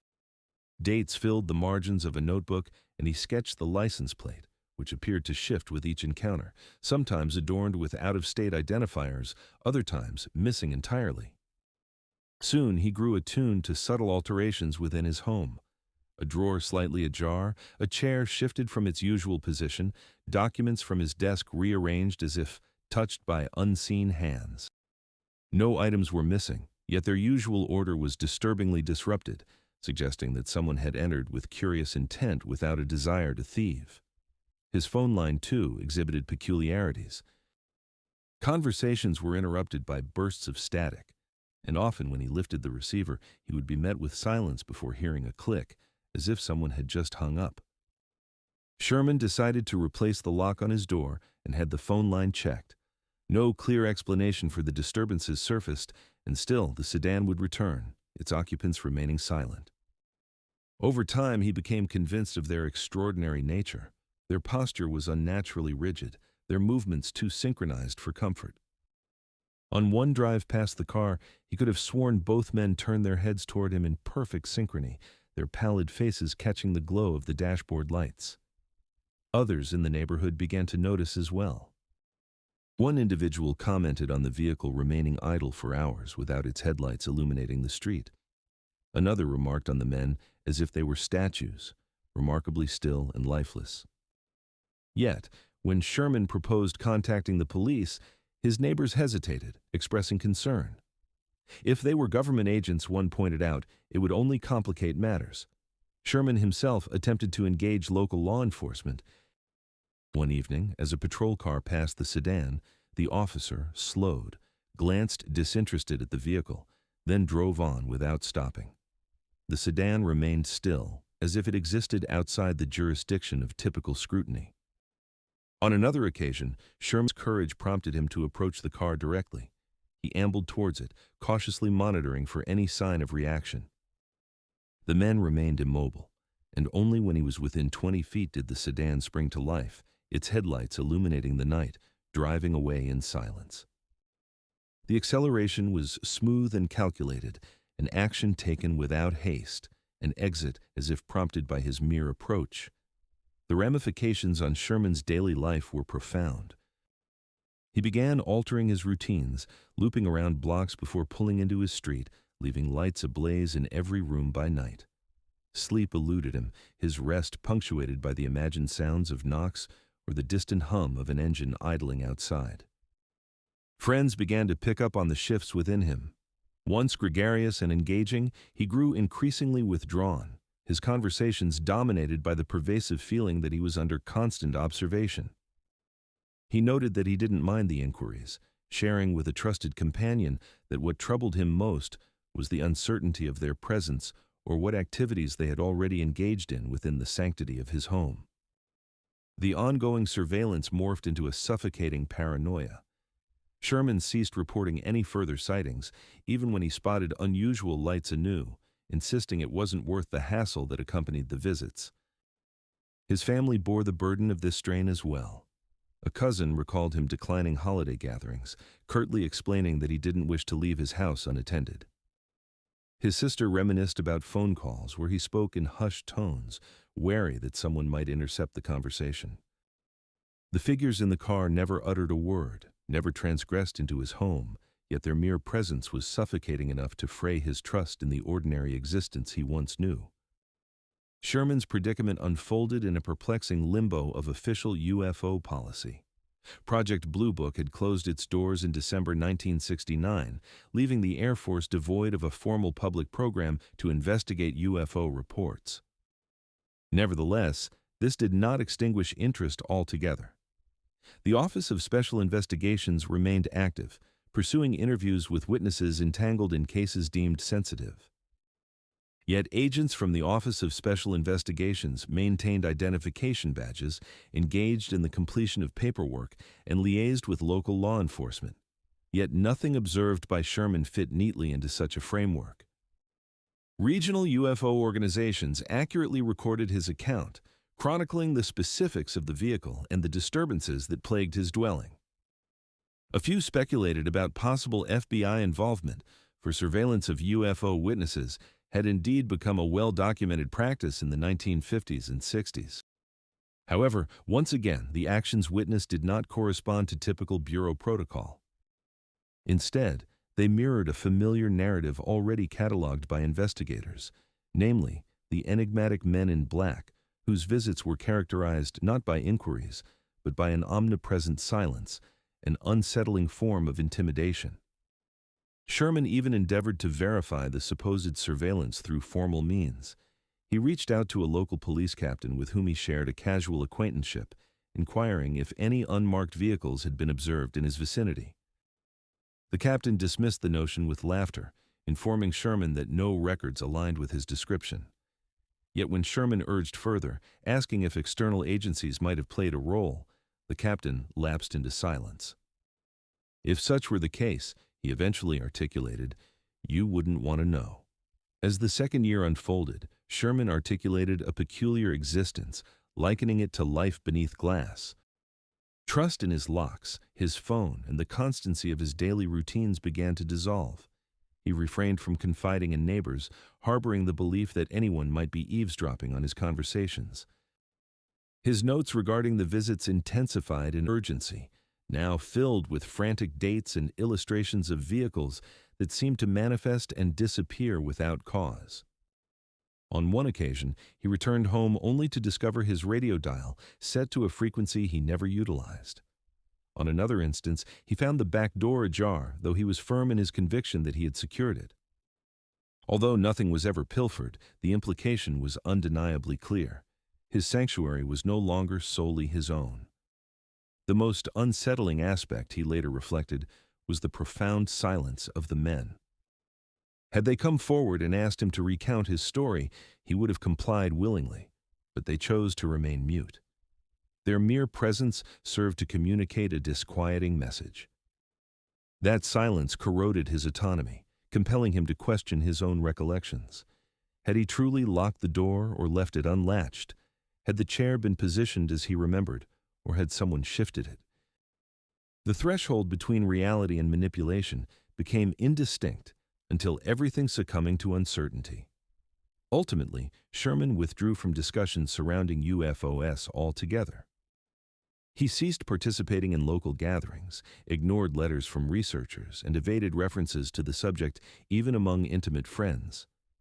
His silence signified not a crisis of faith, but a strategy for survival. "They seek to keep me mute," he confided to one correspondent prior to severing communication. Therefore, he resolved to remain silent. The specter of the men did not dissipate instantly. Rather, over time, their appearances became less frequent. The car, which had once been a constant, now presented itself sporadically, vanishing altogether.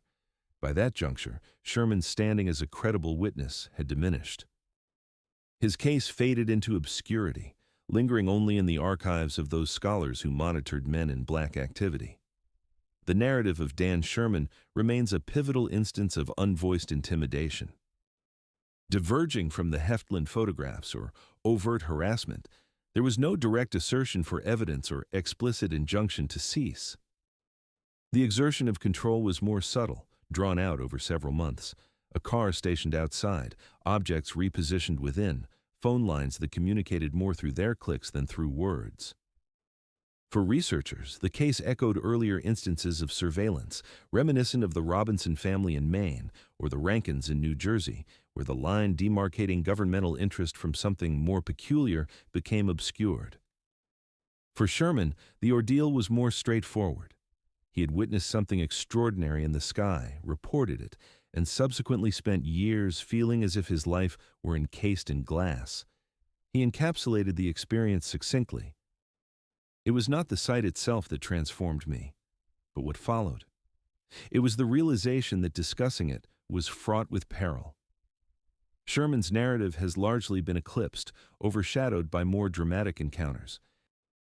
Yet within its intricacies lies a profound insight into the psyche of MIB conduct, the potency of an unspoken presence, the manner in which silence becomes a weapon. Today, the Illinois streets where Sherman once dwelled are silent, indistinguishable from any other neighborhood in the Midwest. No remnants of the shadowy sedan that once lingered at the corner can be found, nor is there any record of the men who occupied it. However, the memories for Sherman have never faded. The sighting had been ephemeral, a momentary flicker in the sky. The visits, in contrast, had been lingering, reshaping his existence until silence emerged as a refuge, preferable to disclosure.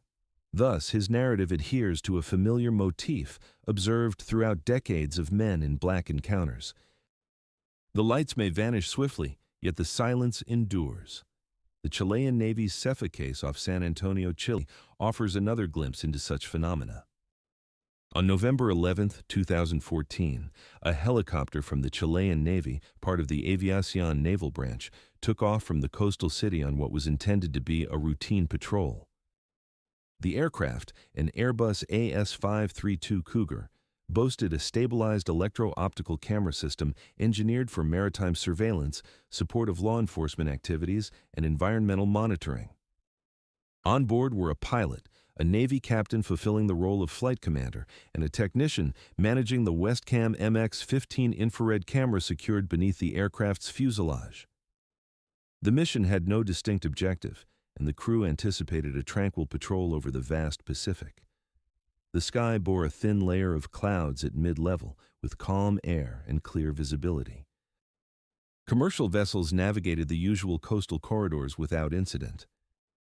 As the helicopter maintained an altitude of approximately 4,500 feet while heading north along the coastline, roughly 10 minutes into their flight, the camera operator observed something unusual in the distance. An airborne object appeared to the west of their flight path, mirroring the helicopter's trajectory at what seemed to be a stable altitude. Initially, he tried to identify it visually. The object exhibited no discernible wings, lacked a tail configuration, and bore no navigation lights. It emitted no engine plume and reflected light in an unusual manner. He immediately shifted to the infrared channel in search of a more defined profile, the image delineated sharply.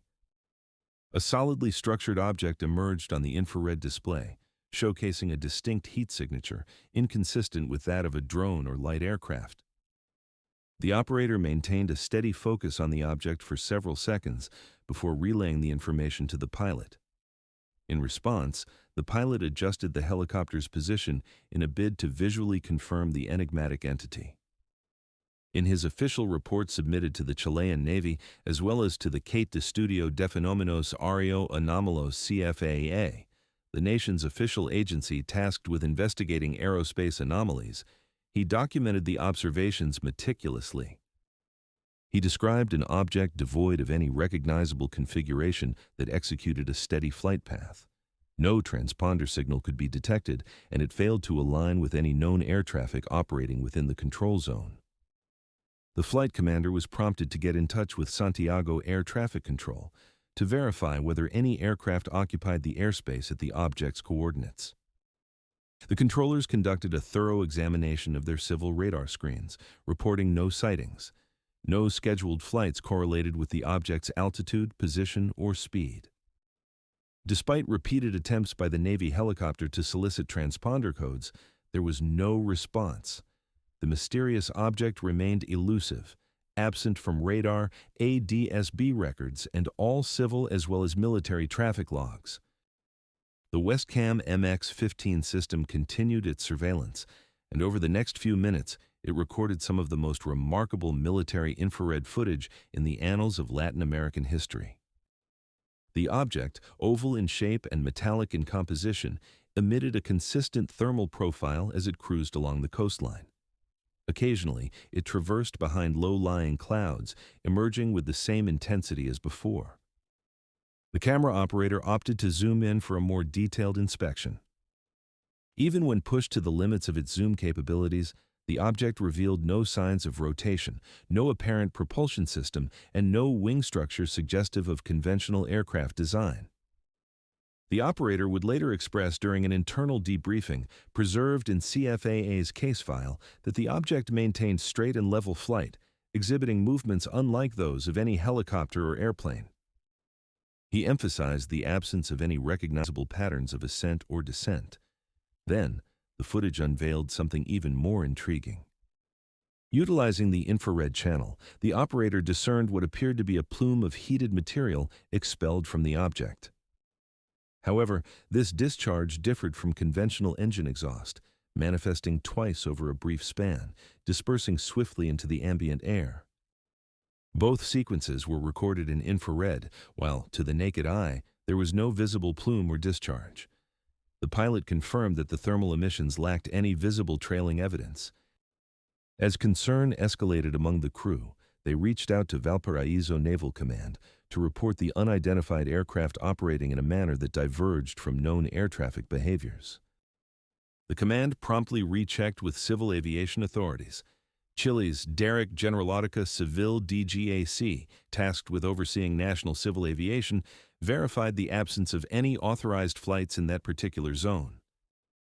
Controllers reiterated that radar did not display any contact tracking the object's trajectory. For nearly 9 minutes, the helicopter pursued the object from a distance of several kilometers. Both visible light and infrared cameras recorded continuously. The object preserved its speed and altitude, neither drawing closer to the helicopter nor demonstrating any aggressive maneuvers. The pilot enlisted tactics to close the distance, yet the object effortlessly maintained its pace.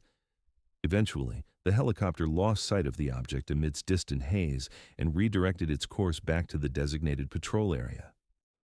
Upon safely landing, the crew promptly filed an immediate report. Both the infrared and visual footage were swiftly transferred to CFAA, the Chilean agency under the Dirección General de Aeronáutica Civil, responsible for examining UAP reports involving trained observers and official equipment. CFAA initiated an analytical review that would extend nearly 2 years.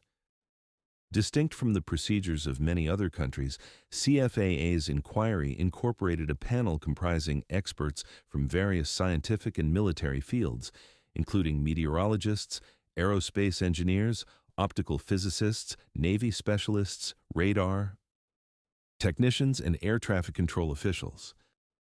Every specialist was granted access to the raw, unedited video file. Among the most thorough assessments originated from a Navy engineer consulted by CFAA, whose analysis is archived in the case file. He articulated that the thermal emissions recorded during the plume episodes did not conform to standard characteristics of engine afterburn, turbine exhaust, or dissipating flare material. The plume exhibited no routine heat propulsion signature. Weather consultants from CEFAS corroborated the normalcy of atmospheric conditions that day, declaring the cloud layer, humidity levels, and wind shear conditions typical. They dismissed any notions of atmospheric reflections or temperature inversions. The Westcam MX-15 camera log indicated no calibration anomalies, and the system had successfully passed its maintenance evaluation just 1 week prior to the operation. Another line of inquiry scrutinized the potential of a medium-altitude drone. However, records from the Chilean Navy showed no military UAV flights in the vicinity, while DGAC confirmed that no commercial drone operations had been sanctioned offshore. Analysts pointed out that drones available at the time lacked the altitude, range, heat profile, and flight stability evident in the recorded footage. CFAA also sought insights from aerospace experts affiliated with France's group de formation Japan and received informal comparison data from technicians within the United States aviation sector. None were able to identify the object, nor could they furnish a conventional explanation. Throughout the CFAA review, the video underwent rigorous brightness analysis, infrared gradient mapping, and object tracking across multiple frames. The plume events were scrutinized meticulously on a frame-by-frame basis. Analysts ultimately concluded that the object displayed a steady, uniform thermal signature, with the plume sequences suggesting a release of heated material, yet not when associated with combustion engines or turbine exhaust. The object lacked rotor shadow evidence, showed no blade tip heat signature, and exhibited neither wing flex nor heat shadowing traits characteristic of fixed-wing aircraft. Its shape remained constant, regardless of the zoom level applied. The composite findings from CFAA, publicly released in January 2017 and subsequently archived on the Black Vault, summarized the results succinctly. The conclusion articulated that the object captured in the infrared footage remains of unknown origin. All typical explanations, such as aircraft, drones, atmospheric occurrences, and re-entry debris, were decisively excluded. The transparency exhibited by the CFA's investigation elevated this case to international prominence. The Chilean government shared all relevant data. The entire video was made public. Names of the crew were released, and agencies like DGAC-CAVA and the Chilean Navy cooperated wholeheartedly by providing documentation without any reservations. During interviews that followed, the Chilean Navy pilot conveyed his impressions of the encounter. His written statement contains one of the most definitive assertions recorded. "We are aware of the aircraft operating within our airspace." This was neither a helicopter nor an airplane, nor was it a drone. It maneuvered with an intelligence that seemed to defy explanation, maintaining its velocity against the wind. I find no rational explanation for its presence. Years have elapsed since the event, yet analysts continuously refer to the infrared recordings from the Chilean Navy as one of the most compelling UAP cases, bolstered by both visual and thermal evidence. The camera's quality, the crew's professionalism, and the meticulousness of the CFAA's investigation contribute significantly to its esteemed reputation. No reanalysis has contradicted the findings of the CFA. No military exercises in the vicinity later suggested any involvement. No drone manufacturers have identified themselves. The infrared footage has remained unchanged since the moment it was captured. The Chilean Navy documented the encounter as part of its operational records. CFAA ensured every report, every technical note, and every transcript was archived. The Black Vault keeps the complete record set accessible to the public, free from redaction. Ultimately, the significance of the 2014 Chilean Navy incident lies in its clarity. Two trained observers meticulously documented an airborne object employing equipment optimized for precise identification. The National Aviation Authority verified this data, and independent experts evaluated the footage. After 2 years of rigorous technical examination, the conclusion remained unchanged. The ocean drifted steadily beneath the helicopter that afternoon, an unremarkable scene. The crew anticipated merely a routine patrol. Instead, their camera inadvertently captured something devoid of markings, transponder, or any recognizable form, traversing controlled airspace with indifference towards the systems designed to identify it. They recorded it. They reported it. The evidence speaks for itself. The flight concluded. The patrol was reported. Yet the object, silent, structured, and unaccounted for, flew beyond the horizon, leaving only the infrared trace of its passage across a Chilean Navy camera. The Alagomar abduction, 1991. Alagomar, Marino, Brazil. That night, the river lay still, reflecting the moonlight and the subtle stir of distant insects. 4 fishermen, Jose, Miguel, Raul, and the elderly Jono, set a small fire on the sandy bank of the Gurupi River, engaged in their traditional nocturnal harvest of freshwater crayfish from the meandering stream. The dense rainforest darkness enveloped them, punctuated solely by the gentle flicker of their flames and the distant calls of night creatures. Just after midnight, the firelight flickered oddly. Confused, the men exchanged glances. Suddenly, brilliant lights emerged from the foliage across the riverbank, intensely white and unwavering, gradually descending through the trees. At first, they speculated it might be a passing vessel or a low-flying helicopter, but as the lights approached, the calm waters failed to ripple. Their hum produced no sound, and their luminance retained an unyielding intensity. The beams converged, casting a harsh illumination over their campfire. The 4 fishermen found themselves frozen in place. Raul, the nearest to the river, retreated into the water and vanished. In an instant, he transitioned from diving for a crayfish basket to complete disappearance. Panic coursed through Jose, who shouted. Miguel and Jean sprinted towards the edge of the forest. The bright lights pulsed anew. An oppressive silence enveloped the area in the absence of their friend, dominated by the unnatural glow. They called out for Raul, but only echoes returned. Time expanded within those moments. Then, just as suddenly as they had appeared, the lights receded one by one into the night, swallowed by the forest canopy. Darkness washed back over the river, leaving only the soft crackling of the dying campfire. Disturbed, the 2 men stumbled to the river's edge, finding Raul gasping and soaked, standing knee-deep in the water, dazed. His complexion was pale, His eyes reflected vacancy. He uttered not a single word. Miguel screamed for help while old John called for a doctor. Within 20 minutes, they had loaded him into their boat, embarking on a frantic journey towards the nearest town, situated some 40 kilometers upstream. By dawn, they arrived at a clinic nestled in a small riverside community. At first skeptical, the doctor discovered Raul was severely disoriented, unable to recall how he had vanished or even moments of recalling his own name. Distinct reddish burn marks, circular and precise, adorned his hands and forearms, unlike any common burns or insect bites.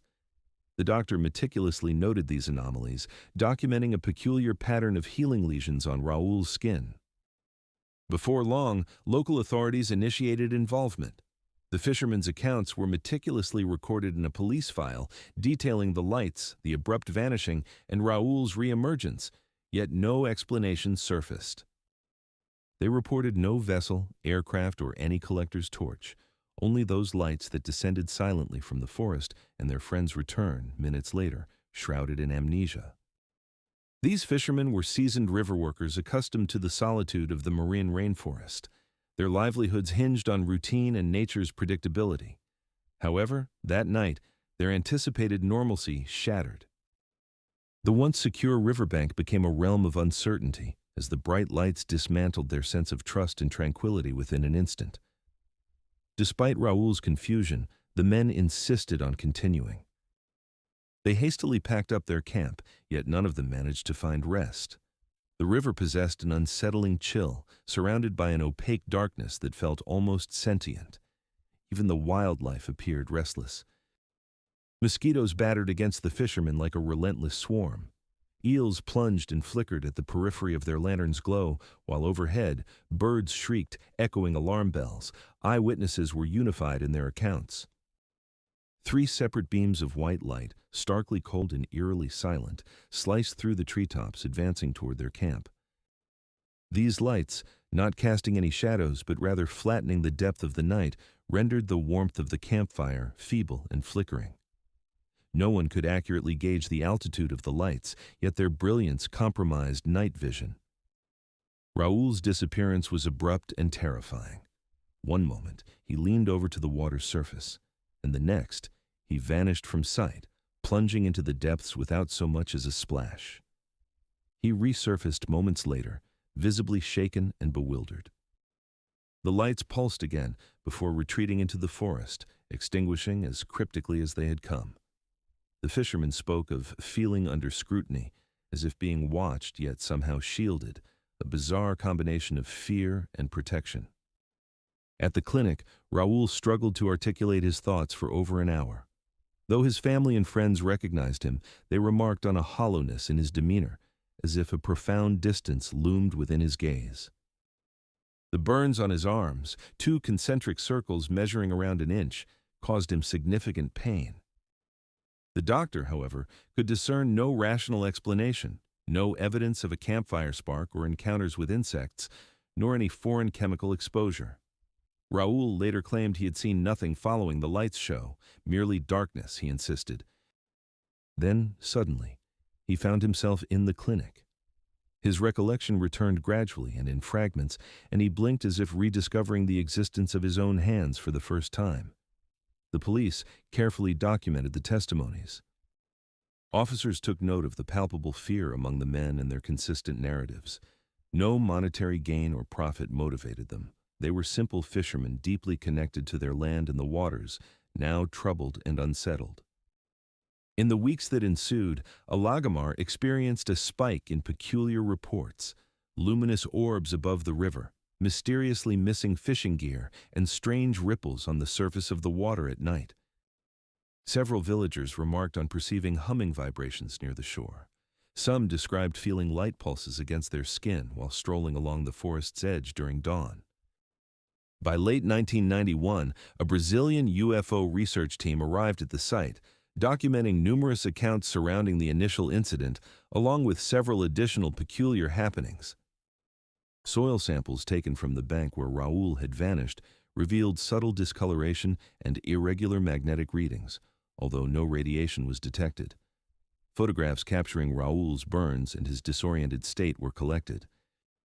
Medical records substantiated claims of acute disorientation, memory lapses, and the circular burns. Local media reported extensively on the incident. Editors cautiously translated the English term abduction into rapura. The case became a minor curiosity on a national scale, yet it remained remote enough to eschew tabloid sensationalism. Two pivotal documents underscore the event's credibility: the official police reports from Alagamar and the medical notes from the attending physician. Copies circulated among UFO research groups in Brazil during the early 1990s. Both sets of records align in describing Raoul's burns, round lesions, severe headaches, and instances of short-term amnesia. Photographic evidence showing Raoul's arms still marked after 2 weeks exists within archived files. Logs from research groups correlate a series of reported sightings in the area through late 1991, none as striking as Raoul's, but consistent in mentioning bright lights illuminating the river and forest at night. This incident embodies the classic archetype of wilderness abductions: remote locations, a small group of unimposing witnesses, sudden vanishings and returns, physical evidence, and fragmented memories. Yet, it stands unique within Brazil, distinguished by its reliable local documentation and multiple witnesses who never sought fame. The Gurupi River basin is remote, densely vegetated, rich with biodiversity, and seldom traversed after dark. Paradoxically, this isolation may render it a magnet for such extraordinary phenomena. Other communities in Moran have reported sightings of lights near rivers, with some individuals claiming to experience lapses in time. Might the natural darkness, humidity, and forest canopy serve to concentrate or attract these events? Was Raoul intentionally chosen, or was his disappearance simply collateral damage? Did the lights act as drawing mechanisms or scanners? Were they advanced technological probes or merely natural anomalies responding to the encroachment of human habitation? Decades hence, the Alagamar abduction lingers in obscurity, primarily known to Brazilian UFO scholars. Most official organizations have yet to revisit the incident, and no explanatory theory has ever emerged. Raoul has long returned to his life as a fisherman. Though haunted, he remains resilient. His burns have healed, and while his memories are fragmented, they retain a faint resonance of those circular lights and his sudden disappearance. For those who delve into such contact events, particularly in secluded areas, the Alagamar incident illustrates an unsettling pattern: remote wilderness, nocturnal lights, abrupt vanishing, burns, amnesia, and a community silence. It compels us to ponder why here, why then, and above all, what accounts for the perplexing silence that ensued. The first documented sighting of these mysterious orbs originated with a shepherd, Emilio Aris Mendy, who was watching over his flock on the lower slopes adjacent to the Rio Simpson Valley. At approximately 7:45 in the evening, he glanced up towards the ridge's apex and observed what he later described as 2 flat lights, inclined like plates that glimmered brilliantly along their perimeters. He underscored that these objects did not flicker like the landing lights of an aircraft, nor did they emit any visible exhaust, an observation of great importance since the Chilean Air Force frequently carried out training exercises in the area. Mendy watched attentively as the objects glided seamlessly across the horizon. He estimated their size to be larger than that of small aircraft landing lights, yet smaller than the moon itself, a depiction that aligned with numerous other reports from that same night. The discs maintained a continuous motion, neither speeding up nor slowing down as they traversed from the north to the south. Later, he remarked that their movement seemed to adhere to an unseen path, as if guided by an invisible track laid across the mountainous terrain.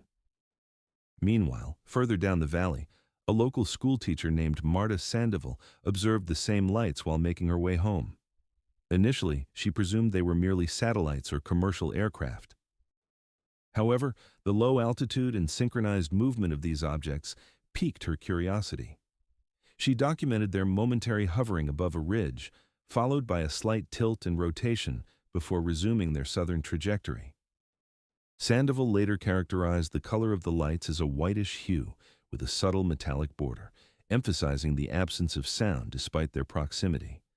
In unusual circumstances, helicopters or small planes would typically be accompanied by distinctive noises.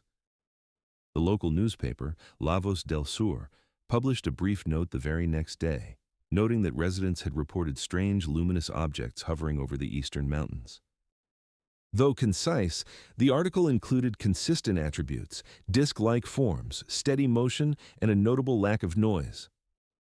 That same evening, at least 2 families in the valley experienced a brief power fluctuation, their lights momentarily dimming for several seconds around 7:50 p.m. before returning to their normal brightness. Initially, they failed to connect this blackout with any aerial occurrences, but the timing eventually attracted the attention of civilian researchers in Santiago. NICAP, although based in Washington, D.C., had started compiling reports from Latin America through an informal yet reliable network of correspondence since the 1960s. The organization did not dispatch investigators to South America, but instead relied on local researchers, newspaper articles, and first-hand testimonies forwarded by regional contacts. In the case of Coyhaique, the initial documentation reached NICAP via a member of an Argentine civilian UFO group who had received summaries from the local Chilean press and subsequently passed them along. NICAP protocols required that any foreign sighting be meticulously logged, detailing the date, approximate time, geographical coordinates, environmental conditions, and the categories of witnesses, whether they were civilians, trained observers, or officials. The opening file for the Coyhaique case was unremarkably thin, containing only a newspaper clipping, a handwritten description from the Argentine contact, and a note suggesting follow-up. However, within weeks, NICAP acquired transcripts of at least 4 independent testimonies from Chilean witnesses, delivered by a Santiago-based science journalist named Enrique Valdez, who had developed an interest in the incident. Valdez personally interviewed Arismendi and Sandoval, and their accounts reiterated similar details. Discs perceived at a moderate altitude, consistent and coordinated movement, brief hovering periods, and silent operation with lights that exhibited well-defined edges. He also spoke with a truck driver, Juan Ruelme, who was en route to Balma on Route 240. Ruelme recounted witnessing 3 discs aligned one behind the other, as they seemed to shift side to side as if making adjustments. He remarked that the objects appeared to reflect moonlight, although their illumination seemed self-contained, emitting no scatter across the heavens. Ruelme's account included bearings and estimated angles of elevation, data which ICAP analysts later utilized to infer potential distances and altitudes via triangulation based on 2 witness locations. The discs were presumed to have moved at least 5 meters along the valley ridge while maintaining altitude within a relatively constrained range. NICAP's regular practice of mapping the lines of sight from witnesses permitted a rough reconstruction of the aerial objects' paths, even in the absence of photographic evidence. Weather records from the Coyhaique Meteorological Station indicated clear skies, whiffs of light wind, and a temperature hovering around 48 degrees Fahrenheit at sunset. No atmospheric occurrences that aligned with the witnesses' descriptions were documented during that evening. Furthermore, no celestial entities like Venus, often responsible for misidentifications, were situated at the bearings indicated in the reports. NICAP analysts routinely cross-referenced sighting times with astronomical charts to discard celestial explanations, and in this instance, the comparison yielded no correlations. An additional procedural layer applied by NICAP involved evaluating the consistency of motion as per its internal guidelines. The organization highlighted that conventional aircraft, even when perceived merely as lights, consistently exhibit characteristic traits, including blinking navigation lights, engine sounds, straight-line trajectories, or banked turns. The discs observed over Coyhaique exhibited none of these features. Instead, witnesses recounted lateral movements, brief hovers, and coordinated actions among the objects. NICAP flagged the case for potential structured objects showcasing controlled maneuvers.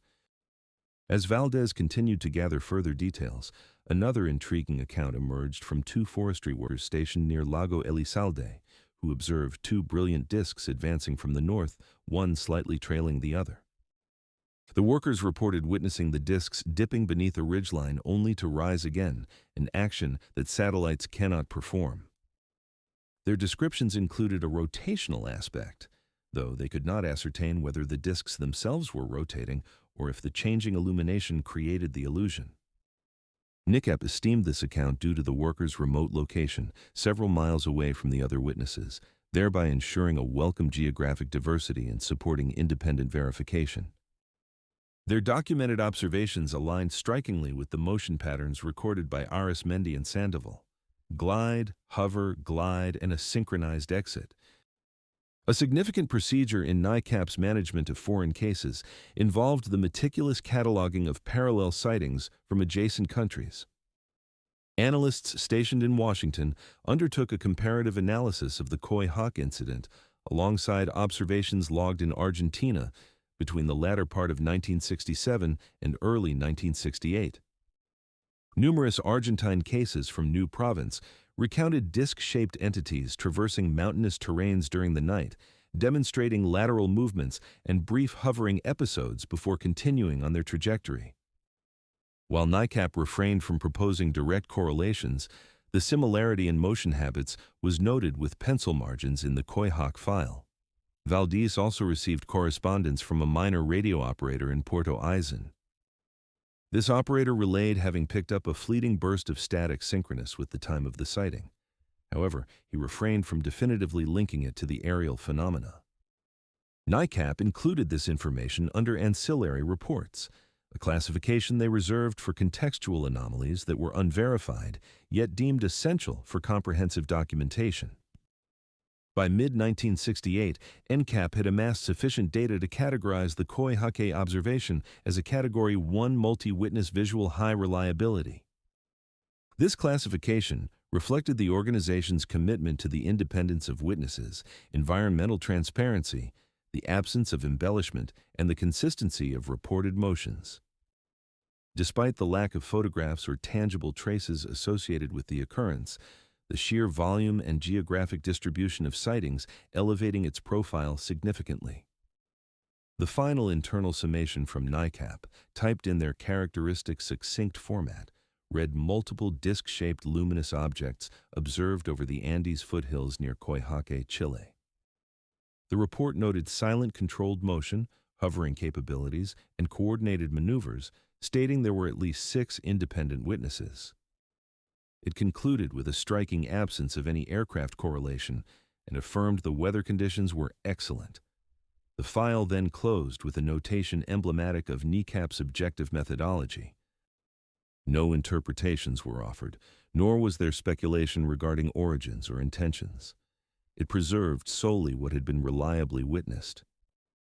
Years later, when researchers revisited the South American section of NICAP's archives, the Koi Hawk case continued to exist unobtrusively among its peers, simple, consistent, and documented with an air of restraint.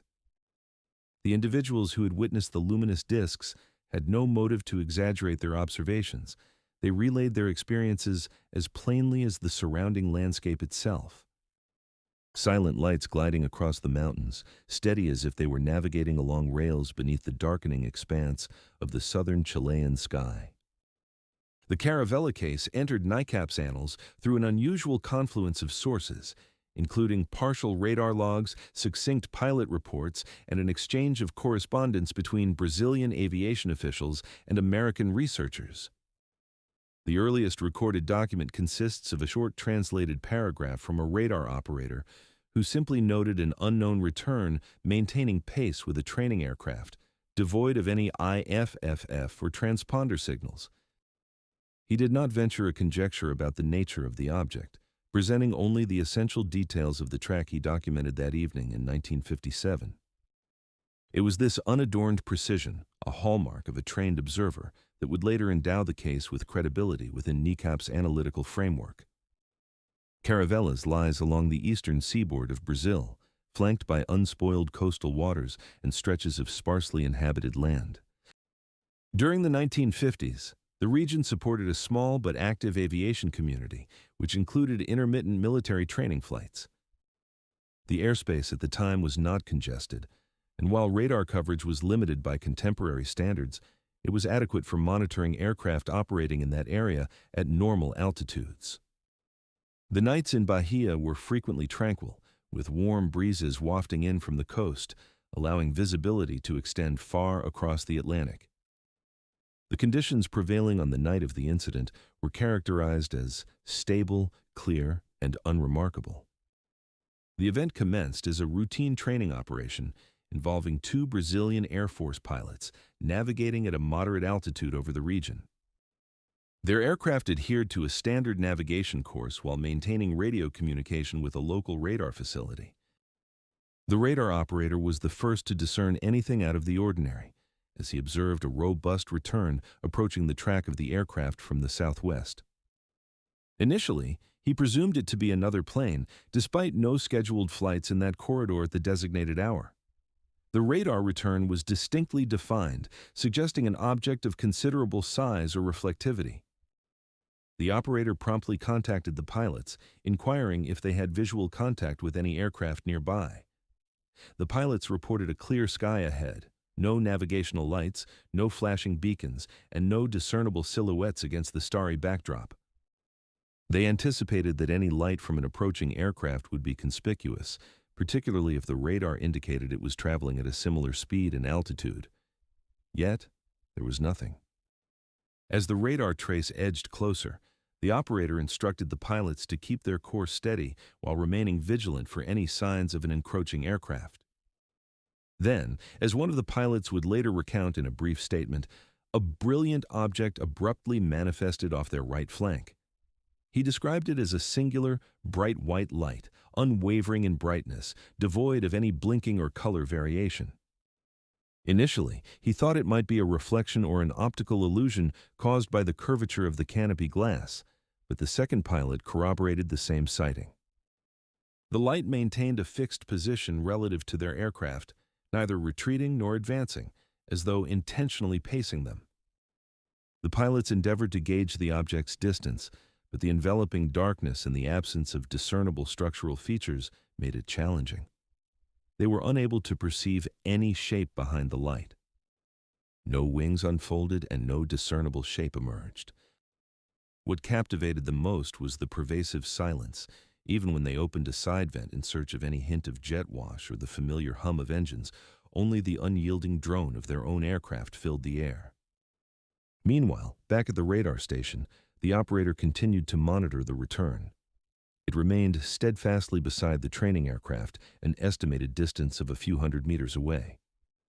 While radar imprecision complicated exact measurements, the signal was robust and unequivocal, implying a substantial presence. It did not wander, waver, or diminish. It held its place with a precision that mirrored a following aircraft. Yet, the pilots insisted that apart from the luminous point, there was nothing else physically visible accompanying them. As the minutes stretched on, the pilots maintained their course, the object adhering to the same relative distance. When one pilot attempted a slight change in heading, the object seamlessly mirrored the movement, preserving its interval. A later reflection from the pilot revealed that this mirroring was executed fluidly and instantaneously, devoid of any delay that might suggest a slower aircraft endeavoring to match their maneuver. Approaching their scheduled turnaround, the pilots once again radioed the radar station to report the ongoing presence of the object while inquiring if any other facilities had tracked it. The operator endeavored to connect with a secondary radar site, but communication delays and limitations complicated real-time coordination. For several more minutes, the Caravella's station stood as the sole source of electronic data, with the radar return consistently aligned with the training aircraft. Then, as abruptly as it had appeared, the object departed. One pilot recounted the moment in a subdued, measured tone, describing how the light brightened momentarily before ascending at a steep angle, vanishing into the night. The second pilot corroborated the ascent's rapidity and smoothness, lacking any visible trail. The radar operator observed the return climbing sharply across his scope until it disappeared completely. The absence of fading or deviation marked this loss of signal as particularly notable. While radar traces can swiftly vanish when an object climbs beyond coverage, the clarity of this ascent rendered the disappearance noteworthy. The training flight concluded its course, returning to base without further occurrence. That night, neither pilot submitted an official military report. The event did not disrupt their mission, and the Brazilian Air Force at that time had no formal protocol for documenting unidentified aerial phenomena. However, both pilots later documented private notes detailing their encounters. One shared his narrative with a fellow serviceman, who in turn relayed it to a civilian pilot intrigued by unusual aerial experiences. This informal communication eventually reached a small aviation study group in Rio de Janeiro. Months later, upon learning of the pilot's reports, the radar operator shared his summary of the radar tracking. He diligently kept a personal record of anomalous returns and sometimes exchanged these records with colleagues. Once he discovered that the pilots had witnessed a bright object simultaneously, he decided to provide his notes to the civilian group. Combined with the pilot's accounts, these records constituted the foundation of a packet sent to NICAP by a Brazilian correspondent who had exchanged information with the organization for several years. NICAP approached this case with a different lens than its typical sightings, as radar visual incidents warranted careful examination due to the incorporation of instrumented data. The organization's initial step involved evaluating the radar operator's reliability. His notes, although brief, were technically sound, demonstrating a comprehension of radar behavior and signal interpretation. NICAP analysts reached out to an American radar specialist to review the description of the return. He concluded that the trace described could not be ascribed to angels, interference, or transient anomalies related to weather conditions. The operator's log suggested that the return behaved like a solid aerial object. Similarly, the evaluations of the pilot reports indicated a high degree of professionalism and consistency. The lack of structural details beyond the bright light did not diminish their testimonies. Rather, it underscored that the object defied the characteristics of conventional aircraft. The behavior of pacing, the silent flight, and the steep ascent diverged from any known capabilities of the aircraft available to Brazil or its neighboring countries at that time. NICAP subsequently explored environmental and atmospheric explanations, concluding that no weather patterns could account for radar anomalies. There were no storms or temperature inversions to consider, and the sky remained clear, eliminating the potential for reflections or misidentified light sources. Meteor activity was minimal, and it is well understood that meteors do not accompany aircraft in formation. As the analysts meticulously pieced together the event, they noted that the conjunction of a strong radar return with consistently visual observations was exceedingly rare. In most radar visual cases, correlations tend to be imperfect. However, the Caravella incident unfolded as a striking convergence of independent observations. The pilots had no knowledge that radar had tracked the object until well after the occurrence, reducing the possibility of influence or errors in recollection.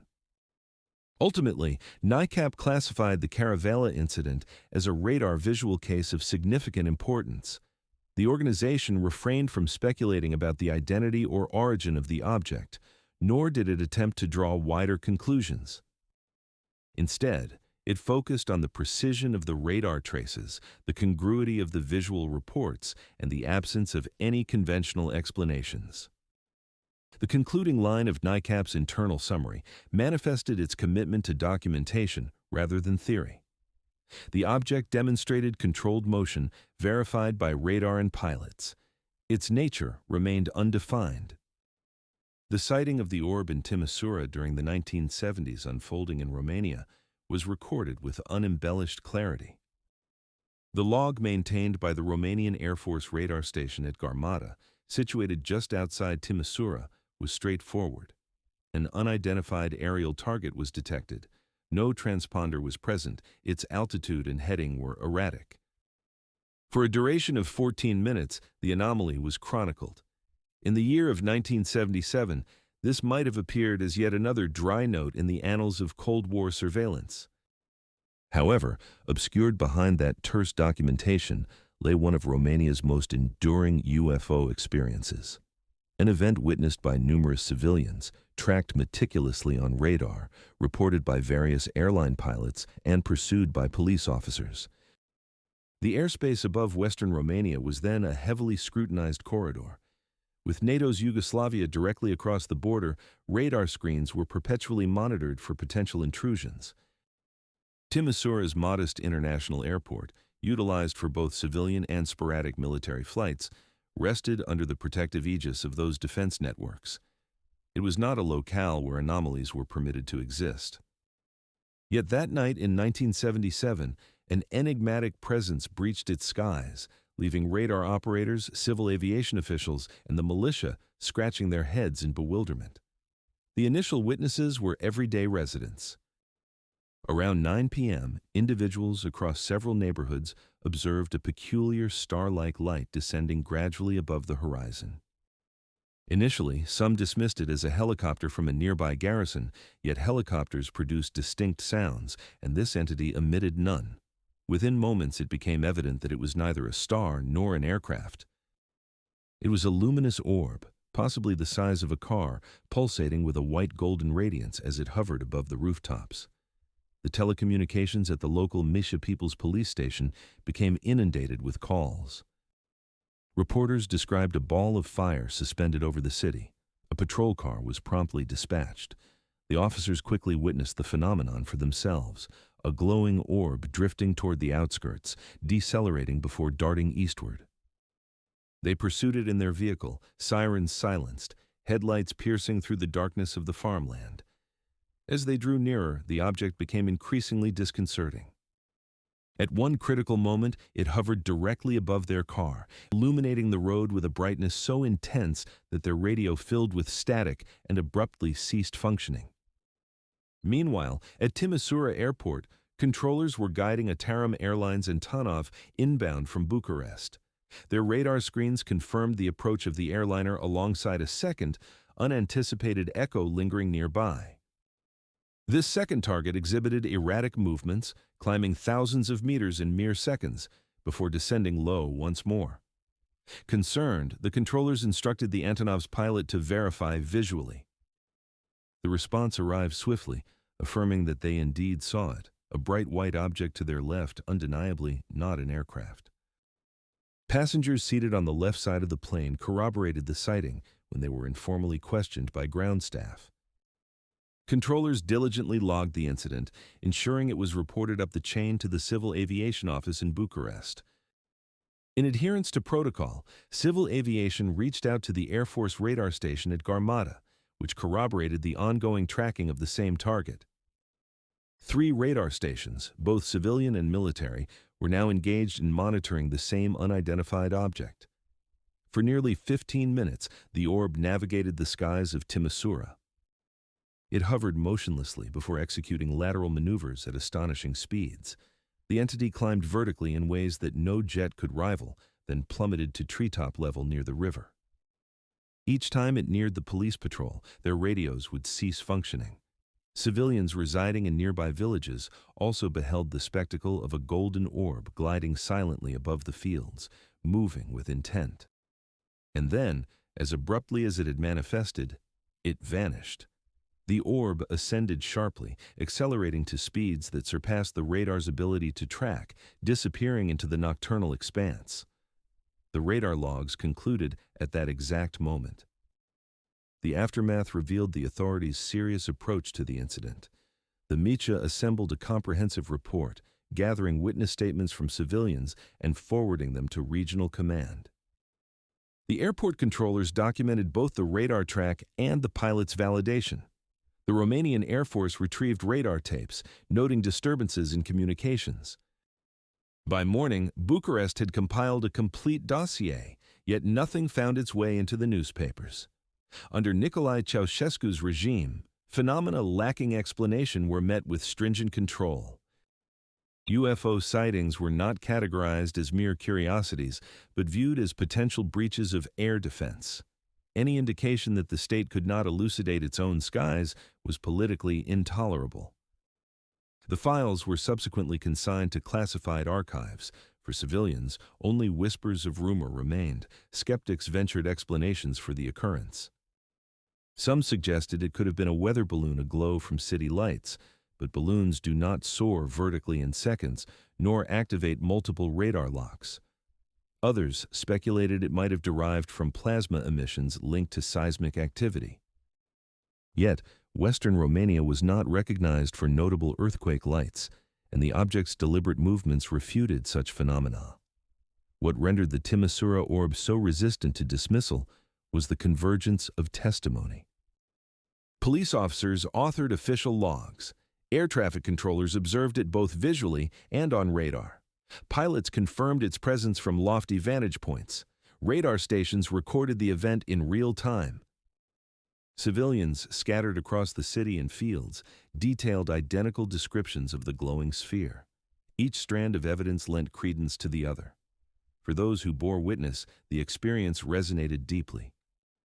One of the patrol officers later recounted to researchers that they pursued it as though it were a suspect.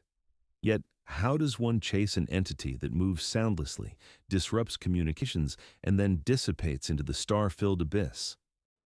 The Tarim pilot, interviewed years later, maintained that the object exuded structure, controlled flight, and bore no resemblance to any aircraft he had ever encountered in his extensive career. Context is equally essential. Romania during the 1970s tallied numerous UFO incidents, often quietly archived in military reports. Pilots based in Bucharest noted unidentifiable craft keeping pace with their jets. Radar operators stationed in Cluj recounted targets that appeared and vanished with little warning. In this broader scenario, the Timisoara event emerged as one of the most comprehensively documented occurrences, constituting a perfect storm characterized by both civilian and military involvement. Today, Timisoara stands as a symbol of the pivotal revolution in 1989 that brought down Ceausescu's regime, its significance in dismantling dictatorship honored and lauded. However, for those who still vividly remember the night of the orb, a different testament lingers. It was the moment when the skies over Timisoara unveiled a phenomenon that even the oppressive grip of Ceausescu's leadership could not rationalize away. The sighting of the orb in Timisoara remains an enigma, eluding classification as a mere balloon, plasma formation, or optical illusion. It was meticulously tracked on radar, witnessed by pilots, documented by law enforcement, and subjected to investigation by the Air Force. Its profound silence, formidable presence, and sudden vanishing etched an indelible impression that outlived the secrecy enveloping that time. For the inhabitants of Timisoara, it served as compelling evidence that enigmas could intersect even within the most tightly regulated airspace, and that the unknown, when it desires, can slip through the grasp of every earthly authority. This has been yet another exploration into the realm of the inexplicable, while we foster hopes for future revelations. Tap like, hit subscribe, and join us daily for new narratives surrounding aliens and UFO phenomena presented right here.